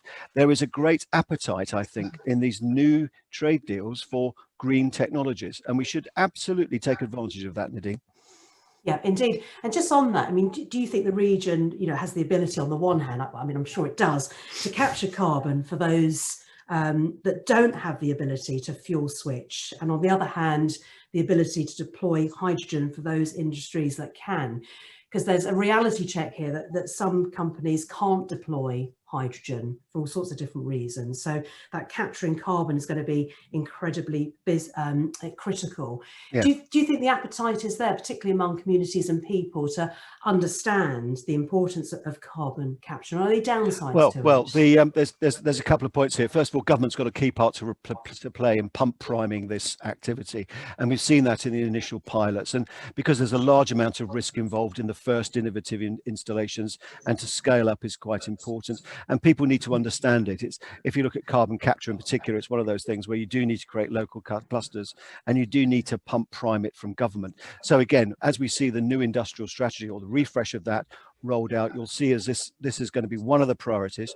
And I would like to think that Humber would be one of the priority areas for those initial investments, because once it's ideally situated geographically, it relies on where you are as an estuary, relies on the fact that you are one of the largest emitters, means you're also one of the biggest candidates for this new technology in a way. So I think that presents a really, really good opportunity then to not only create these large installations, but also the supply chain that goes with it. And that's vital for creating those really essential manufacturing jobs locally in a new green technology industry, which I think is really exciting. Yeah. Liz, and anybody else want to comment on that? You're more than welcome to.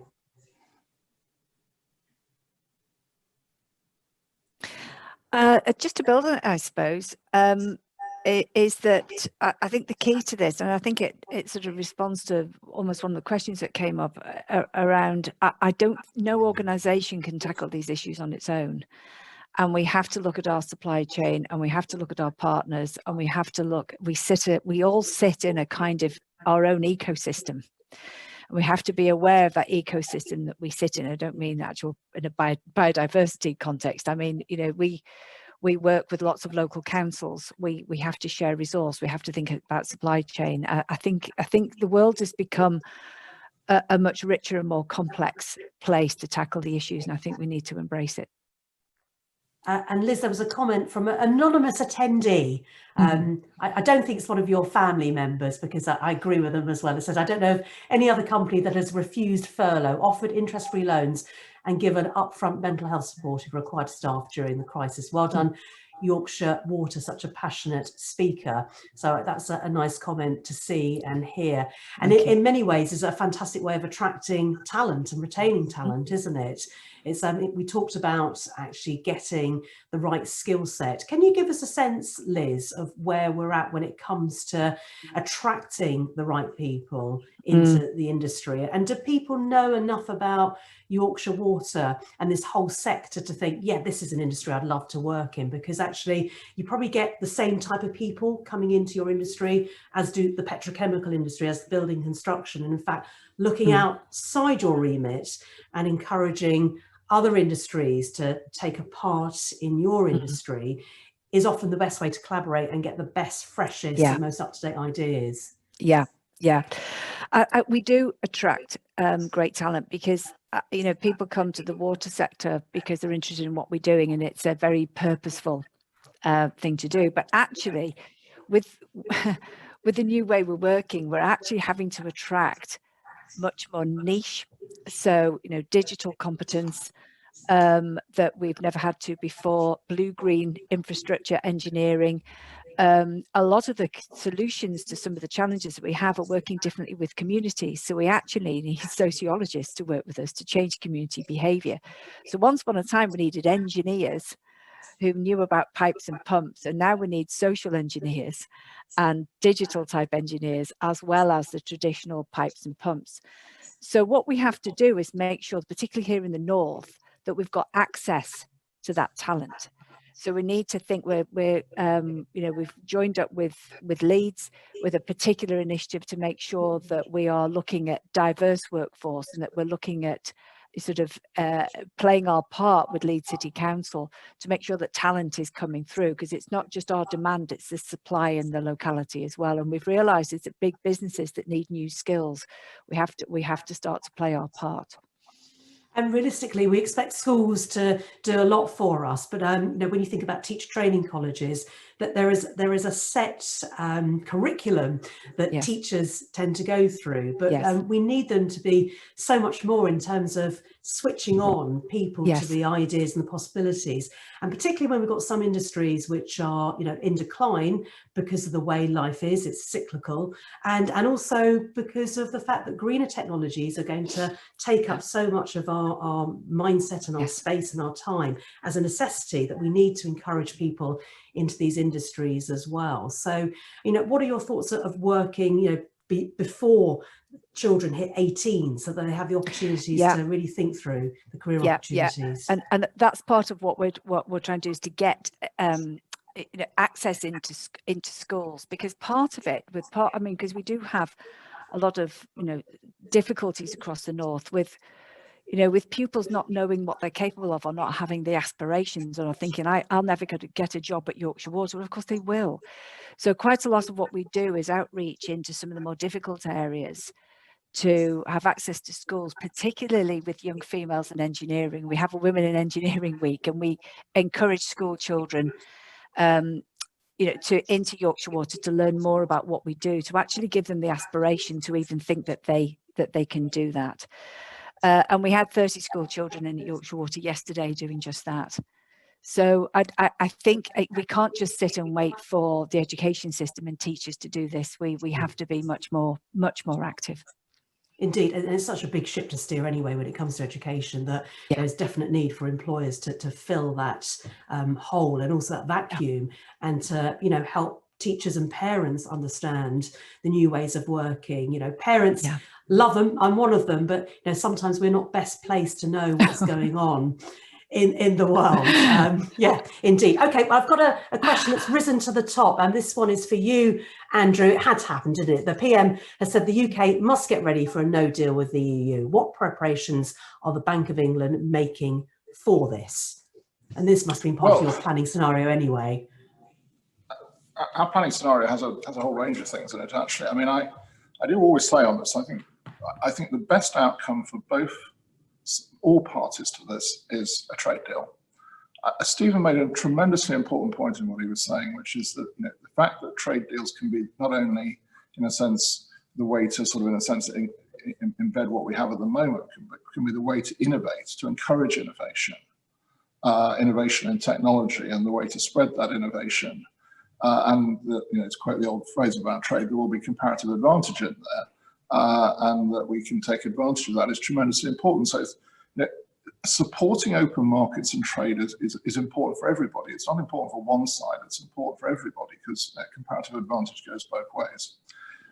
If there isn't a trade deal, or if there's a very limited trade deal, we have to be ready. Now, at the Bank of England, we focus particularly on financial services, which is obviously the industry we spend a lot of time with. We've done a huge amount of preparation with that. In services, there are trade deals. They look a bit different.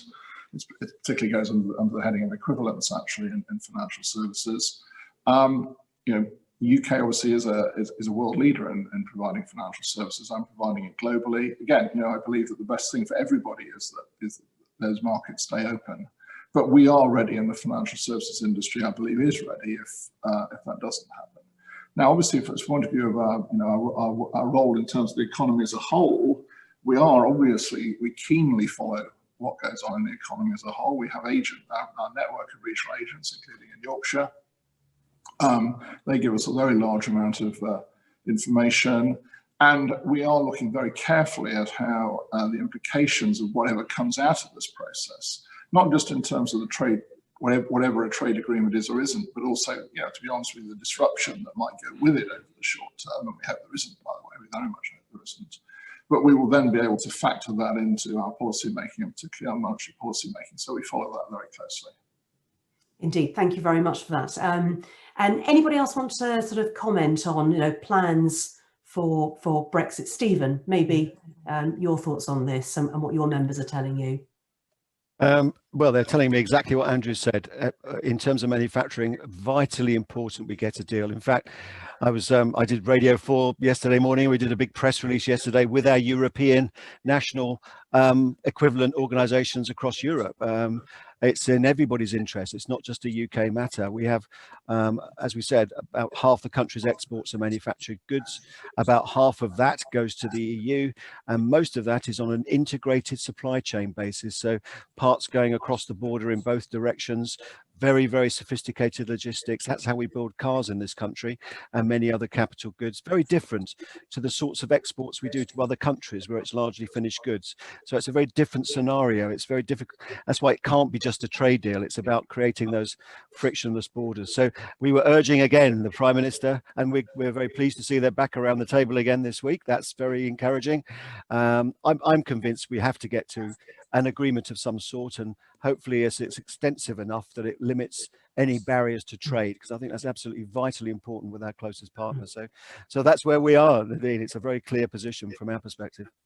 And Stephen, as I mentioned earlier about, chairing the European Petrochemical Association, which is a cluster in itself. And it's very hard to disentangle these clusters and these businesses that have European global operations, but let's focus on Europe. Exactly. It is very difficult when we are so reliant and intertwined with each other. And I don't think people sometimes understand that nuance. No, exactly. I mean, we have, to build an engine for one of our big engine manufacturers. Sometimes parts go across the border 12 times backwards and forwards before they're finished.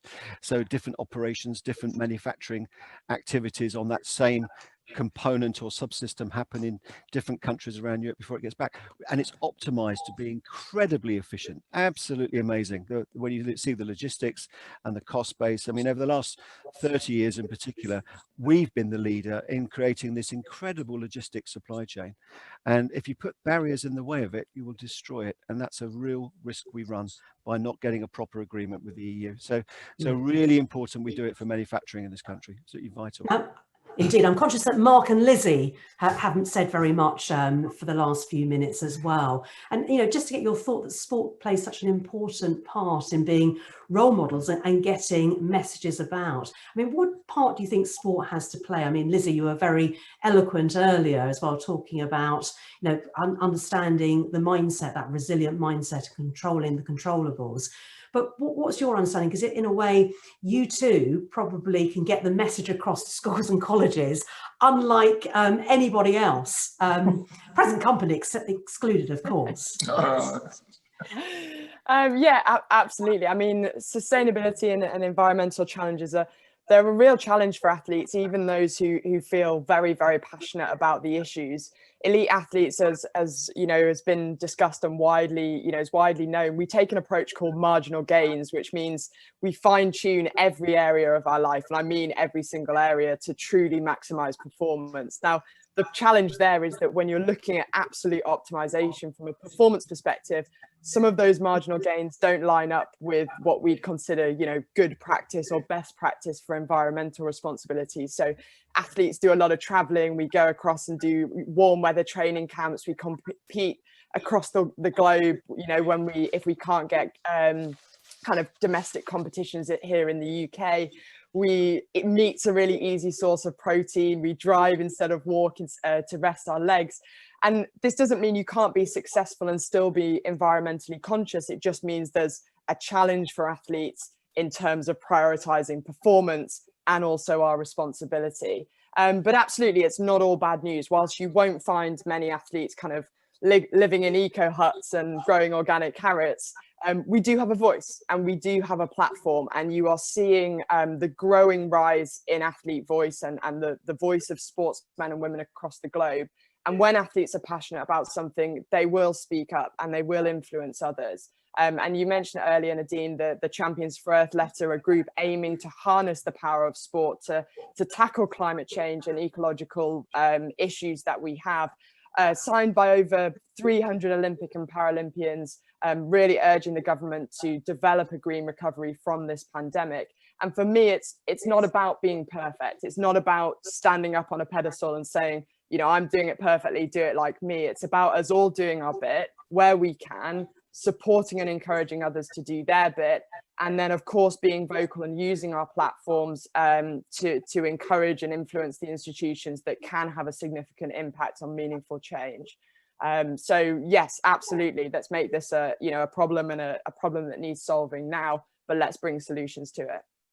Indeed, and as you said, that we all consume and use things. I know I've travelled a lot over the years, and I would like to think that I'm offsetting my carbon when I'm booking my flights as well.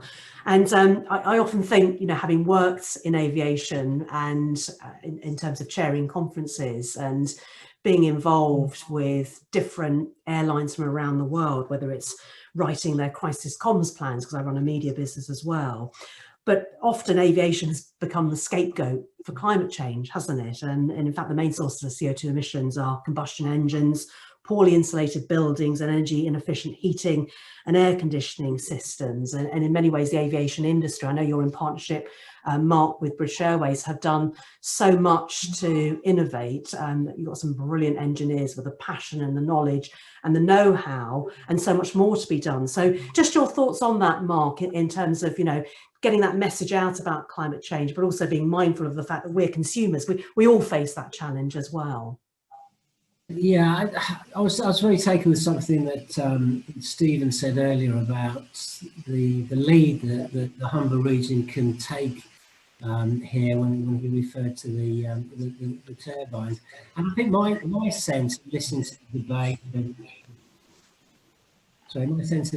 debate, is that we need educating, and we need supporting a little bit better than perhaps we do. And Andrew commented quite rightly that we've got our heads in trying to deal with COVID, and that our heads in trying to create an environment in Tokyo next year which is safe and secure for the athletes, not only to train and compete in, but actually to live, as I mentioned in my talk. And I think that our association with Hull University drives that opportunity for help and support to us, because of some of the issues that you're raising there. I mean, we have so many suppliers and so many partners. I'll give you a quick example. We have 75,000 items of kit that are given by Adidas to the athletes. Every single one of those is in plastic bags. Adidas have done a superb amount of work over the last couple of years in terms of their technology, in terms of their some of their recycling opportunities for footwear and so on, which is really commendable. We're working with the IOC and Paris to make sure about the interference. It's not from my side, but we're working with Paris and Tokyo to really make sure that the carbon footprint in Paris 2024 is 50% less than it was in 2010, But somebody this week, I think on the webinar, was saying, that 98% chance of doing everything is not an opportunity. Everybody needs to do what they can, and that's the point that Lizzie's making. Everybody needs to do what they can over the next 4 or 5 years, and in that.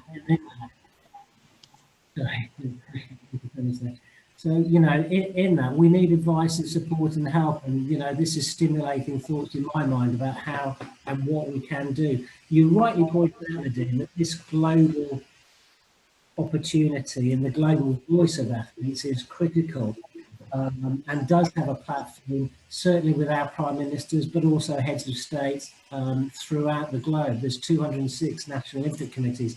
And we are, I think, all driven by an opportunity to work together, in particular in demonstrating that the Tokyo 2020 Olympic Games, is an opportunity to reset across a whole raft of things, one of which is obviously discussions and debates around climate change and sustainability. It's a great opportunity we have. It is a great opportunity, and as I said, people have a lot of respect for athletes, and it's a voice that can be used in a very positive way. Andrew, I've got a question for you here. I mean, you talked about the importance of business investment, and that's been weak in recent years. So just off the back of that, is there a role for government to encourage equity investment through providing attractive tax breaks for employees, or I don't know if it's meant to be employers, to invest in the companies they work for? No, for employees to invest in the companies they work for. This would encourage equity across the country rather than just the South, and also improve productivity and staff loyalty. So actually attractive tax breaks for employees to invest in the companies they work for. So maybe like a partnership model in some respects. Well, I think there may well be. It's not particularly, I would say it's not particularly our field of expertise, but I think there may well be. What I would say, just step back from that for a moment, is that one of the things that we're keen to do, I'm keen to do, is actually to encourage equity investment in the recovery from COVID. Obviously, COVID has been a huge strain on businesses. The pattern of impact is obviously very uneven, but those who have been impacted, it has been a huge strain. There's been a lot of support from the financial system and from the government to meet that strain, which is just as it should be.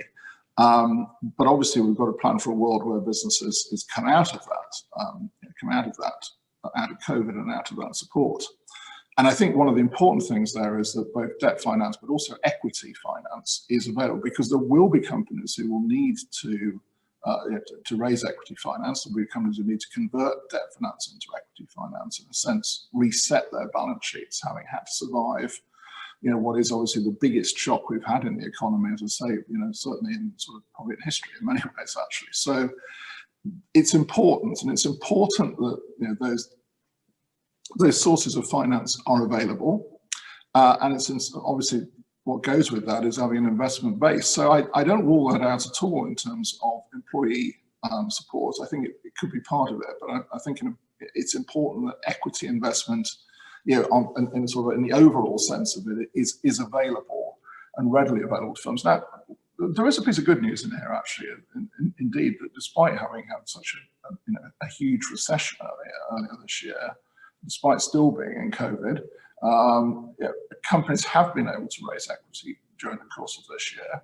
That's good, because it has been a huge shock to the economy. But I do anticipate that we're going to need to be able to provide equity finance on a scale that was well beyond what would be the norm, as it were, in terms of more stable economic conditions. Indeed, because I'd imagine those companies that have a healthy cash flow balance are holding on to that for the moment, rather than they are. Investing. Yeah. No, I mean, indeed, that's one of the interesting things, actually, is that what we tend to call the corporate saving rate, in other words, the cash balances, cash in banks, if you like, held by companies, actually has gone up this year, because what companies have, very wisely have done, actually, is on a precautionary basis, and some of which hasn't. Some of whom haven't had to use it yet, some of whom have. But companies generally sought to raise cash in order to have those buffers, if you like, in place, given the shock they were going through. So you're absolutely right in that sense, yes.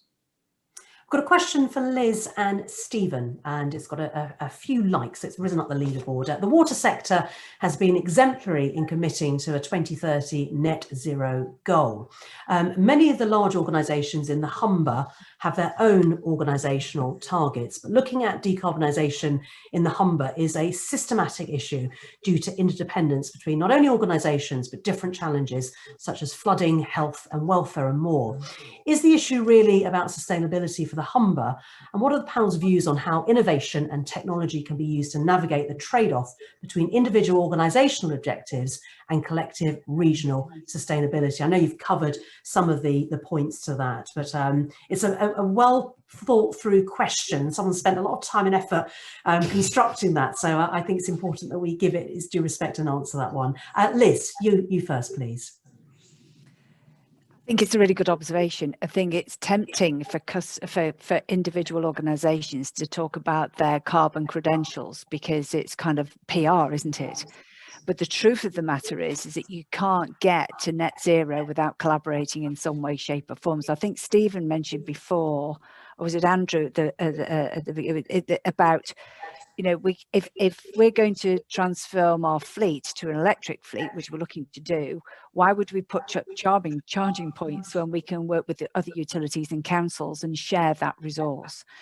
So I think, you know, the temptation is to say, well, here at Yorkshire Water or in the water sector or across Yorkshire or across the Humber, we're doing all, but the point is that actually everyone needs to do their bit. Everyone needs to look around them and say how you can collaborate to actually be more productive, to Andrew's point around productive investment. So invest once and use more and share the resource is what we need to do. And then you need to cut it and say, right, are we doing enough in the Humber? Are we calibrating enough? And then cut it by geographies. But I think it's incumbent on us all to look at the quick wins to get best, most productive use of green technology to achieve what we need to do, and then do a regional check or an industry check to make sure that that's working well. So for us, yes, part of the water sector, we've said in the water sector, if some of us can't get to net zero by 2030, which is our stated goal, then others of us will step in and go further. So that's a commitment for the sector. But actually, we're looking across Yorkshire, and there will be focus in the Humber as well. And it is complicated. It is. So I think maybe we should look through a Humber lens. Actually, it is time to start to measure carbon because it's got such a big challenge. Maybe we really should get together and focus on the achievement of carbon neutrality in this particular region. That's a learning point from today for you, is it, Liz? That's an action point. Okay, interesting. Yeah. Stephen. I think it's a really good point, as Liz said, and perhaps we can. In my remarks earlier, I talked about some of the hard data we're seeing now. For the first time, we're starting to collect data on people's improvement in their profitability, and why that's important is because very often we think of objectives, organisational objectives, being at odds or at a contrast with the net zero objectives. Very often we think net zero sounds like a nice thing to do, whereas actually the objectives of my organization are to produce profits and make returns for shareholders and those sorts of things. And for the first time on a national basis in the last 12 months, we've been collecting data that actually is now showing us that those that have invested in pretty adventurous net zero objectives in their businesses, whether it be installing, net zero power consumption units or improving the efficiency in their operations towards that goal, have actually seen an increase in their profitability. So it's really, so for us, that's an important link to link those traditional sort of objectives of businesses to the new green agenda. It's not a nice to have, it's something that can actually improve your competitiveness. And also, back to Andrew's point, starting to attract different sort of investors in your business as well, which is really, really important. All of a sudden, other people are interested because you've now achieved a much, greater impact on the net zero targets going forward. So I think we're starting to see in the last 12 months, definitely getting that data through now, which does show that there can be a real convergence of objectives which are traditionally around performance based for that business and the net zero agenda. And I think that will drive that change. That's really important. Andrew, you were nodding away then. Did you want to add anything to that? I agree. And I think one of the interesting things, and we don't know the answer to this because we're still obviously in the midst of it, is just how much what I might call structural change in the economy COVID is going to cause as well. Now, of course, that's a difficult thing in the current environment because it will cause dislocation and it will cause disruption. But I think we can already observe it going on. I mean, we can observe our basic patterns of living changing. I mean, you look at the pattern in which we live our daily lives changing. We're observing changes in the demand for products. I mean, I think, I always say one of the best examples of this so far this year is retail sales in this country. So in fact, by about August, the total level of retail sales in this country was more or less back to where it was before COVID. However, when you looked under the lid, it was very different. The share of online retail sales had risen from about 20% to about 30%. So that's a 10 percentage point increase in a space of about 3 or 4 months. Now, it's interesting. An interesting fact is, how long did it take to see the previous 10 percentage point increase in online retail sales take place, i.e. from about 10% to about 20%? The answer to that question is 7 years. Now, we don't know. Genuinely good question, but to what extent is that 30% share going to be sustained, or to what extent is it going, we're going to change our patterns, revert in some degree? But you can see structural change going on in the economy now. That's a difficult thing, because of course it can, let's be clear, cause job losses. It can cause more structural change in the economy. It can cause businesses to fail. That's difficult. But out of it does come change, and I would expect that we will see. This is such a big, if you like, shock to the economy. I think we will see change, and I think there is an opportunity there to in a sense, harness our other objectives, of which climate change and the green agenda is, I would say, probably the most important part, to harness those things. So we don't want to see that. I mean, look, we're not going out to look for this dislocation. I think it will happen to a degree. Indeed, and I suppose the aim of quantitative easing is quite simple, isn't it? By creating new money, you aim to boost spending and investment in the economy, but there's consumer confidence as well, which is a hard one to judge at times. And also, if we're thinking about sustainability and the environment, we're encouraging people to be more careful with the use of resources as well. So there's sometimes conflicting messages that can come across, Andrew. Yeah, well, I tell you honestly, one of the hardest questions I get asked is, and I go to schools and get asked, is how does the Bank of England create money? But I'm not going to drone on for about half an hour on that subject. But you're basically right. I mean, what quantitative easing does is essentially take one set of assets out of what you might call sort of, broadly held investment, i.e. mostly government securities, and put liquid cash in from us into the economy, which can be used for investment, can be used for consumption as well, but it's there for use, and it's more likely to be used in that form, and that's the way you get quantitative easing, in a sense, spurs economic activity. Indeed. Okay, thank you very much. We could spend all day talking about that, but I've got some other questions coming along. Stephen, you mentioned that green recovery will generate many new jobs. How will these advanced technology green jobs be filled without leaving part of the current workforce behind? Oh, tough question. Very, very difficult question. And again, as I was talking before, we've got this dual track approach. We've got the digitization agenda going on, which is a national scale conversion for manufacturers to digitization, of which we're at the beginning of that journey. And alongside it, we have all of these new green jobs that will come through when we start building very large CCUS plants and all the other things that we are talking about. So really important, and this is another area that we spend a lot of time on, is the skills agenda and making sure the right skills are being generated for this. We have, it's a subject I discuss very regularly with the Secretary of State for Education. Make UK is one of the largest apprentice providers in the country as well. We have thousands of apprentices in our apprentice training centre, and it's really about matching really where the education agenda is. Very often, many of our members say to us, they take graduates from university, engineering graduates into very sophisticated businesses, and they are not work ready at all.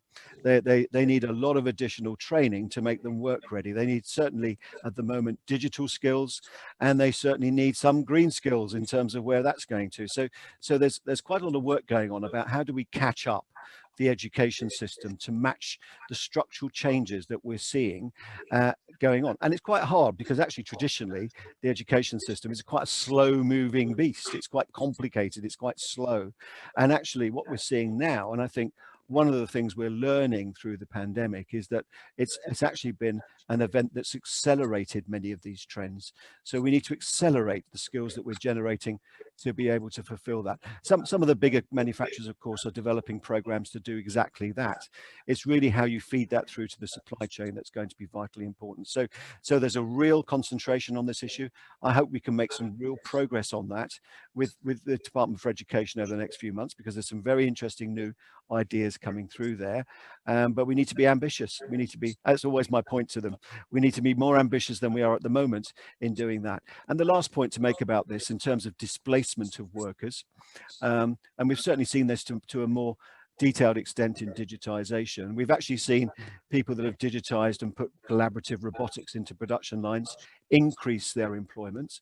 So rather than the old idea about robots replacing staff on the shop floor, what tends to happen is the jobs change to something else, and they employ more people because they become more productive.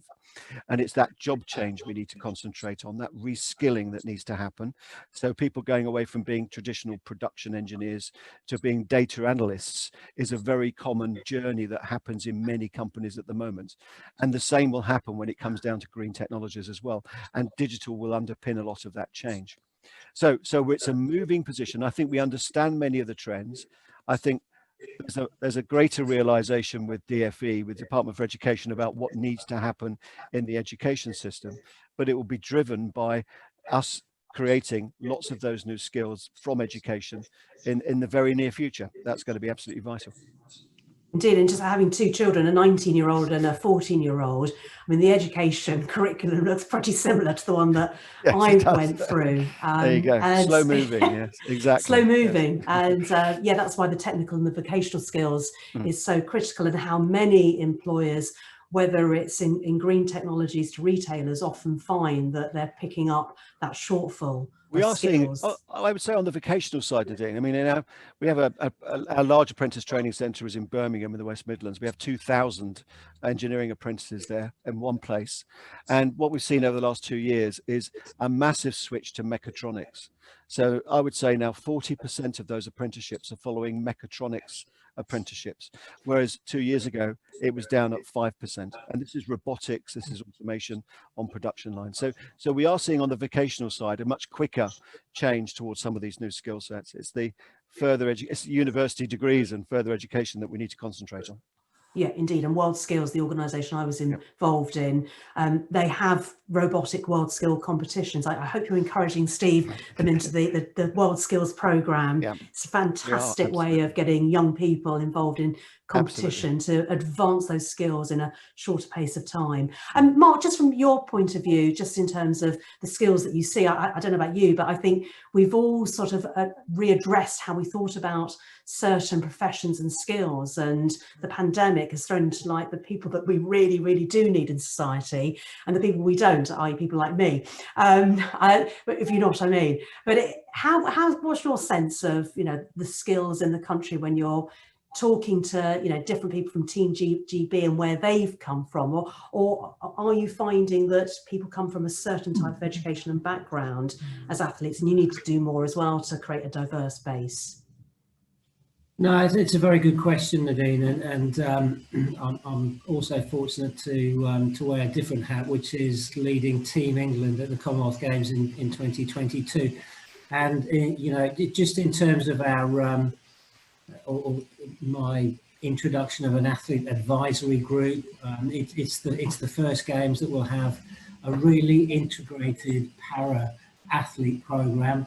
And it's the first, it was announced yesterday, it's the first games that will have more medals available for female athletes than male athletes in any multi-sport games ever produced and ever put on. So we have this great opportunity, again, not just in the West Midlands, but a great opportunity throughout England and across the home countries to really develop a highly diverse area of activity and delivery that reflects the diverse nature of the UK and reflects the diverse nature of athletes. I think there's still a lot more we could go. A lot of work that needs to be done, and so, you know, there's a real drive not just for gender balance but also diversity balance, and maybe that trick has been lost. Maybe across boards of sporting organisations in the UK, maybe the debate should have been around a diversity balance rather than a gender balance, because they're now recalibrating to get more black and ethnic minority people onto boards, which is really important in terms of providing that platform and providing that opportunity. And Andrew did say, this is an opportunity, or this is a moment in time for greater opportunity. Look at things slightly differently, and hopefully in what we all hope will be a post-COVID world by next summer, we'll be able to see. But hopefully that opportunity for organisations, sporting organisations, for athlete organisations, for games delivery organisations, just a higher purpose rather than, what perhaps I've been concentrating on, which is solely the performance of the athlete. It's about how they win medals, I think, which is just a slight tweaking of the narrative. Yes, of course, medals is important. Yes, of course, our position in the medal table is important, because that opens doors for athletes to be able to talk to the Prime Minister and so on. But it's that higher purpose of how we win medals now, I think, which you'll see come really strongly to the fore. Yeah, Mark, there's another question for you, and maybe Lizzie wants to answer as well. What support could the University of Hull give Team GB using the partnership to help Team GB become more sustainable? Yeah, well, I mean, the University of Hull have been absolutely fantastic in terms of that partnership so far. We've drilled down into, it's partly answers your last question, I think, Nadine, which is, what is the identity of Team GB? Is it important that Harry Edwards was the first black athlete to win a medal in 1920? Who was the first Muslim to compete for Team GB? Who was the first female flag bearer? And Hull University have unearthed and excavated all of that information for us. And we're now building for Tokyo the first games in our living lifetime that we have been there before. The 1964 games were there. So in terms of what we can give back and what our ancestors did on the field of play and did it as a cohort of athletes in 1964, we're building on. And University of Hull have been absolutely at the heart of that. I think I said earlier, I think we need help. We need educating. We don't have the answers. It's not at the forefront of our minds for whatever reason. And I think platforms like this provide a great opportunity for us to sit down with Hull and to work better at how we can deliver either more sustainable games or our footprint can be reduced in terms of carbon. We need support and we need help, and we'll certainly be looking to Hull University to help us through that. Lizzie, did you want to say anything? There's a comment as well, actually, Lizzie, just to give you, thank you, Lizzie, for such encouragement. Organisations and supply chains, all about people in the end, and your practical advice on mindset is so important. We have the best strategies and advice possible. In the end, without individuals working together with the right attitude, we will not move forward and win. So I thought it was a nice comment to share with you. Very nice. Anything else you wanted to add as well? Yeah, I mean, I'll build on Mark's comment around the support from the University of Hull. I think there's something very unique about the Team GB story, and it's very different competing for Team GB than just competing for your siloed sport that we do the rest of the time. To step up and be part of the Team GB family, and the University of Hull have been absolutely instrumental in, as Mark said, helping us unearth and build this legacy that absolutely more than ever before athletes are going to feel like they're part of something that's historical, but also part of the future of Team GB, which is really, really special. And we've not fully seen it unearthed yet, or I certainly haven't, but it's very exciting for the athletes who will be competing next year and also the year after at the Beijing Winter Games. And then also to echo Mark's point, I think this year it's been an interesting year, but it's definitely acted as a bit of a leveler and given people time, I think, to ask some of those questions, to ask for help and education on certain topics, around diversity, around gender, around various different issues and topics that we have going on in sport. And actually, I hope that we can look back on this year and absolutely the word I keep hearing is opportunity. And we'll actually look back and see this as this was the opportunity, and we took the opportunity to address some of these things, to not just say this is, you know, this is the status quo and we'll live with it and deal with it for the next 30 years, to actually say, what do we want the future to look like? Because we've almost this year been given a bit of a blank sheet. Most of us have had 6 months of you know, working from the dining room table now. So yeah, I really hope that if we project forward, we can look back on this period and say we really grasped that opportunity. And I think that is the word that I'm hearing come out of all of the speakers today. And it definitely makes me feel, you know, excited about the challenges that we have in the future. Thank you very much, Lizzie. In a minute, I'm going to get all of you to just think about those salient key points that we want the audience to walk away with, to think about, maybe take action on when it comes to, you know, why the world needs Humber. I'll come back to that in just a moment. But there's a question that I just want to ask Stephen.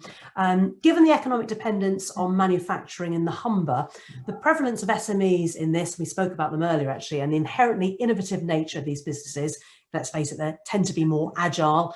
Is there a way for joint working to help small businesses access some of the support which is available? For example, the low carbon R&D grants my programme offers, and that's from Spark, I can't see this, it's Pauline Mitchell Spark Fund. What does the U stand for? Sorry, I'm a bit, does anybody know? No. Okay, fine. I'll just try and open it up. Anyway, but Pauline Mitchell Spark Fund U, it's a mystery. Good. Very good, and it's a very good point, because actually there is a big job to do in communication with SMEs. We're finding this on the Made Smarter program in terms of digitization. There's roughly in the manufacturing sector around about 300,000 businesses in the UK, of which 95% of them are SMEs in manufacturing, and reaching out to them is really difficult. It's very interesting. Even on the big government programs with Made Smarter, we're thinking at the top level we're probably reaching about 20% of companies, that sort of level. So there needs to be a network. Certainly the local government arrangements have got a key role to play. The local LEPs, for example, very, very important at making sure they can reach out to those SMEs, and also very interesting for SMEs to work with which in some cases combined authorities locally, because they're running lots of programs. But also, of course, I would give a plug for national trade associations like Make UK. We're a great source of information and pointing people in the right direction. And part of our role is working with people in clusters around the country to help them find exactly those right levels of support, those right levels of investment, the grants that are available and everything else. So use us and use your local LEPs and use your, whatever the local infrastructure looks like, be a part of it. I think the challenge often is many of these SMEs have been quite isolationist, and they need to be working together. I think collaboration is the way of the future, Nadine. It's really important to do that. But yes, come and talk to us. We'll help out. That would be good. Indeed, and I know associations have their own challenges of being meaningful and useful to their members. So it's about constantly evolving what you have to offer as well, and having your finger on the pulse. And Stephen, from where I'm sitting, it looks like you're doing all right there. Thank you very much. Indeed. Okay, so let's get all the panelists' final thoughts really as we bring this discussion. And it's been so eclectic, hasn't it? I mean, there's so many things that we could discuss, but the idea was to be a little bit more sort of generalist and pull together some of the key themes. I hope you've enjoyed the discussion, but let's speak to each panelist and just find out their final thoughts and ideas of what they'd like the audience to think about and walk away, or maybe do differently as a result of listening to us or hearing some of the questions and the comments. And Liz, I'm going to start with you because I know potentially you may have to go off for another meeting. I just seen a message here. It's okay now. so closing thought. It's fine. I'm just reflecting on the discussion really, and something Lizzie said sparked something in my mind really, is that in a post-COVID world, this is a great opportunity to do things very differently. And the key to doing things differently is about, to Stephen's point, about collaboration and finding our own way. As I say, that point, each organisation that's here is part of an ecosystem, and just think about that ecosystem that you're in and how you work differently with others. Because in a post-COVID world, we've got to have a fairer society. It's got to be greener. It's got to be more sustainable. It's got to be more resilient. I just reflected just before COVID, being in the city near the Bank of England, actually, and looking around me at the frenetic activity of people on walking around the street and Doesn't look like that grabbing now, me as well, and just running into a pret-a-manger and grabbing a coffee. And it was only, I thought, how long can this really go on? How long can we really live like this? And the answer came, not very long. So I think this is a time for us to really reflect about how we do business and how we do things very differently in a post-COVID world. Yeah, indeed, a chance to reset that mindset as well, which we've been forced upon us, but there are some positives as well, as obviously the sadness that the pandemic has shown in all sorts of forms. Yes. Mark, can I bring you in as well? Same question. I think the original question was, why does the world need Humberside? And I don't mind actually saying, and it's not meant to offend anybody, I don't mind actually saying that, partnering with Hull University actually raised a lot of eyebrows. Why would an Olympic organisation not partner with Loughborough University or Bath University or Stirling or Cardiff or whoever it happens to be? But what we've learned from that partnership is a great and alternative skill set that has guided and helped us through a number of areas that that we've touched on. And I just wonder whether, just in terms of what Humberside has and the, this particular initiative and the good work that's taking place and almost the cases of good practice that we can all learn from, is there some way that Humberside, in my world, through Hull University, is that something that can guide this global athlete community and global National Olympic Committee, 206 National Olympic Committees, can in some way we work together to inform the road to Paris 2024 for all National Olympic Committees? Can we inform the road to carbon neutrality through the International Olympic Committee? I think there's a real opportunity there that we could do something quite special. It certainly, and thank you for the invitation, it certainly raised my ambition and raised my understanding and raised my place of importance of what is now that higher purpose in a very, very positive way. So thank you very much. Yeah, and I suppose when it's safe to do so, everybody should visit Humber. I had the good fortune many, many years ago when we had the milk race on Sky, which I used to do a little bit with Phil Liggett I think it was about nearly 30 years ago. And I remember we had to do part of the race through Hull, and we were thinking, oh, why are we going to Hull? And actually, that's why we're going to Hull. What an amazing place. And actually, one of my best friends, bizarrely, in London, has an oil painting of the Premier Inn in Hull near the port. So, it's quite bizarre. It was a beautiful painting, but there you go. Everybody should have a taster of the Humber, and then they'll understand why this webinar is called this. Lizzie, your thoughts, please. Luckily for me, I just have to go and visit my granny to go to the Humber because she still lives up that way. So yeah, I've got a lot of family in the area. It's a brilliant part of the country. Yeah, I mean, I love the fact that Mark's already thinking ahead, thinking ambitiously about where we could take this. I think it feels easy to be overwhelmed by some of the challenges that we've got in front of us in many areas of life. And as we've kind of discussed, the question is, as we move through the recovery from what's going on at the moment, will we choose to see these as an opportunity to thrive, to make the world a better place for everyone, or will we stay in survival mode and keep responding in a bit of a reactionary way? And I think it's so important that we don't waste too much valuable headspace thinking about, what could have been this year. It's amazing and inspiring to hear from the speakers, and I feel very, very honoured to have sat on the panel this morning, hearing from the speakers who are absolutely choosing to thrive.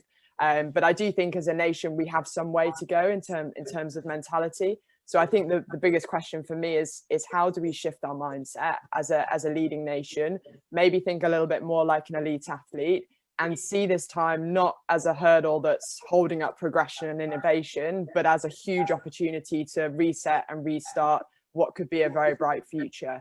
And to echo a couple of Liz's and Stephen's points, firstly, we absolutely can't do it alone in silos or as individuals. We do need to work together. And secondly, from an education perspective, so great to hear about Yorkshire Water's educational programme.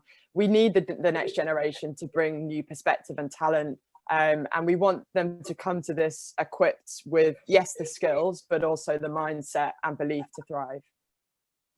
Thank you very much, Lizzie. Stephen, same to you. Well, Nadine, I was just reflecting that this has been a very, very positive panel discussion this morning. I sat on 3 webinars yesterday, 3 panels in different environments, and this was by far the most positive I've done this week. It's extremely good to see such positive energy, and I think it's right, because I think there's a fabulous opportunity for the Humber. I think what we've been able to discuss today, I know, and today is, as Lizzie said, we shouldn't focus just only on the challenges of today. Of course, it's right we survived this period, but looking forwards, we have a fantastic opportunity in the Humber to really capitalise on these new investments and new trends going forwards, particularly around the green investments, by where you are and what you're doing already, and the fact that you've already got a head start on many other areas of the country. So if you're a manufacturer in the region, if you're an SME, I would encourage you to think about life in terms of these twin tracks going forwards around net zero green investments and your role in the supply chain there, and around digitization that's going to enable it. I'd encourage collaboration. I would also encourage the region to become a leader in the skills that are required. There's a great need for collaboration at a local level to create the right level of skills for these new technologies going forwards. And again, Humber can play a leading role in that. So I'm very optimistic, I'm very positive, and it's been a great pleasure to be a part of this discussion, Nadine. So thank you very much for that. Pleasure, and thank you for sharing the fact that you found this a very positive experience. Maybe that's a new renewable energy, positive energy. You know, maybe we can get some electricity from it. May only from a tiny amount, but it's essential. Andrew, thoughts of yours as well. Well, I mean, thank you for inviting me to participate. I mean, I've really enjoyed it. I mean, Stephen's right; it's been very positive, and I, start with the fact that innovation is a key part of our life all the time. I mean, Liz told us that the Vikings were innovating in Hull. To start with, maybe the people innovating before the Vikings. And I also want to echo what Lizzie said. I only wish I could be an elite. I've missed the boat now, but I really wish I could be an elite athletics. But, it's all about innovating constantly to get marginal gains. And the point I would emphasize is, this has been a very difficult year, let's face it, for all of us and everybody. But now is the time to actually, start to, in a sense, lay the plans and come up with the ability to actually, to build the society and economy that we want coming out of COVID, because we've had a shock that none of us thought it would happen. It's huge, but we will come out of it, and we will come out of it better if we're ready to do what Lizzie says, essentially, which is, exploit the gains all the time to get innovation. So I'm very struck by the positive spirit and, good. Well, thank you very much, Andrew, and thank you to all our panellists for their time and for sharing their expertise, experience and knowledge. So thank you to Stephen Phipson, Mark England, Lizzie Simmonds, Liz Barber and Andrew Bailey for their presentations and for taking part in the Q&A session and discussion. I really do appreciate it. Now, the Marketing Humber team will also collate all the questions after the webinar, and we'll endeavour to come back to those people, those questions we didn't get a chance to pose. Do bear with them though, because they're in the midst of a very, very busy week, as I'm sure you can understand. So in terms of time taken to get back to you, they will come back with a response. Thank you also to SSE Thermal for your support by sponsoring today's event. Without you, we couldn't have done it, so very much appreciated. And just looking ahead to the rest of the summit this afternoon, you're all invited to spend some time in the exhibition hall. We've got approximately, when I look down the list, counted about 30 businesses from around the region waiting to share their decarbonisation projects, sustainability stories and career opportunities with you. Now, the exhibition is open all day until 5 p.m, but of note, between 2 and 3 p.m, there is a live chat when all the virtual exhibition stands are staffed, and that's going to be a good opportunity to ask the exhibitors questions. Now, during that hour-long slot, that could also be a good use of time for the student delegates, just a thought, to find out more about all the different career pathways in sustainability, and also what sustainable careers are in store for our future leaders. It's quite hard saying sustainable quite a few times. I must put my teeth back in. If you haven't taken part in the Mytopia game yet, please do so. Mytopia, if you haven't had a chance to do it, I'll urge the other panelists to have a go, is a multiple choice city building simulation game. And the game enables players to build a green city through multiple choice questions, stunning graphics as well, by the way, which cause various elements around the city to change. And the purpose of the game, my understanding, is to demonstrate the complexities of the cause and effect relationship between the choices we make today and the impacts on the environment, the economy, and our lifestyle. It's a really neat platform. My score on my first attempt, and my only attempt, was a paltry 54. I noticed other people had scored 75, 76. I think I was a bit of a realist when I was taking part in it. So I'm not quite leaderboard position, but I didn't want to anyway, because I'm not allowed to win the competition, nor are any of the other people who designed the game or panelists or speakers taking part. So, you know, I urge the panelists to have a go, but obviously we'd like other people to win the competition outright. What I love about this summit as well is that the event organisers have pretty much thought of everything, because you can also enjoy a visual art and photography exhibition by visiting the Earth 2050 art gallery, and here you'll see works expressing what the Earth will look like in 30 years' time. And that's a really neat way of navigating around the gallery, so well worth a visit if you've got time this afternoon. At 1 p.m, don't forget to join the Waterline Live, an international webinar where the host of the Waterline Live podcast series, none other than Jonathan Levy, is going to bring his climate conversation to your screen with major webinar of international guests to explore, I think, the latest trends in climate change, the global demand for solutions, and the resulting opportunities for Humber. And then finally, later on at 3 p.m, we have the final webinar of the day entitled World Humber 1. Who thought of that title? How the energy estuary can lead the way in low carbon power. And that's going to be led by Stephen Wheeler. If you don't know, he's the MD of SSE Thermal. And Stephen's going to be joined by a panel to discuss, as the title suggests, how the Humber can lead the way in low carbon power generation, with a message being that if you can do it here, you can do it anywhere. And also going to look at the role of the Kedby Clean Power Hub in achieving this. So an action-packed day in store for you all. Thank you very much for inviting me to host the International Business Day at the Waterline Summit. And I think it's evident that everyone has a part to play in the drive to net zero with collaboration. We've heard that phrase, that term said throughout this morning, as ever, the key to making decarbonisation projects and solutions a success for the coming months and years ahead.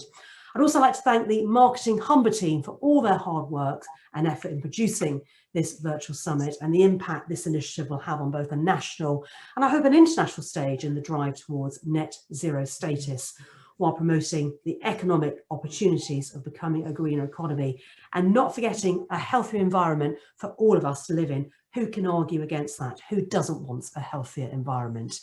Nobody should have any doubt as to where the Humber is now heading as it pioneers the way as a global testbed for decarbonisation for other regions and countries to follow in its footsteps. Thank you so much for watching and for taking part in Why the World Needs the Humber. If the panelists would just like to wave and say goodbye. Goodbye. Thank you. Thank you very much. Thank you. And I wish the panelists and the rest of the summit and the audience the greatest of success going forward. Thank you again for watching, and until next time, goodbye.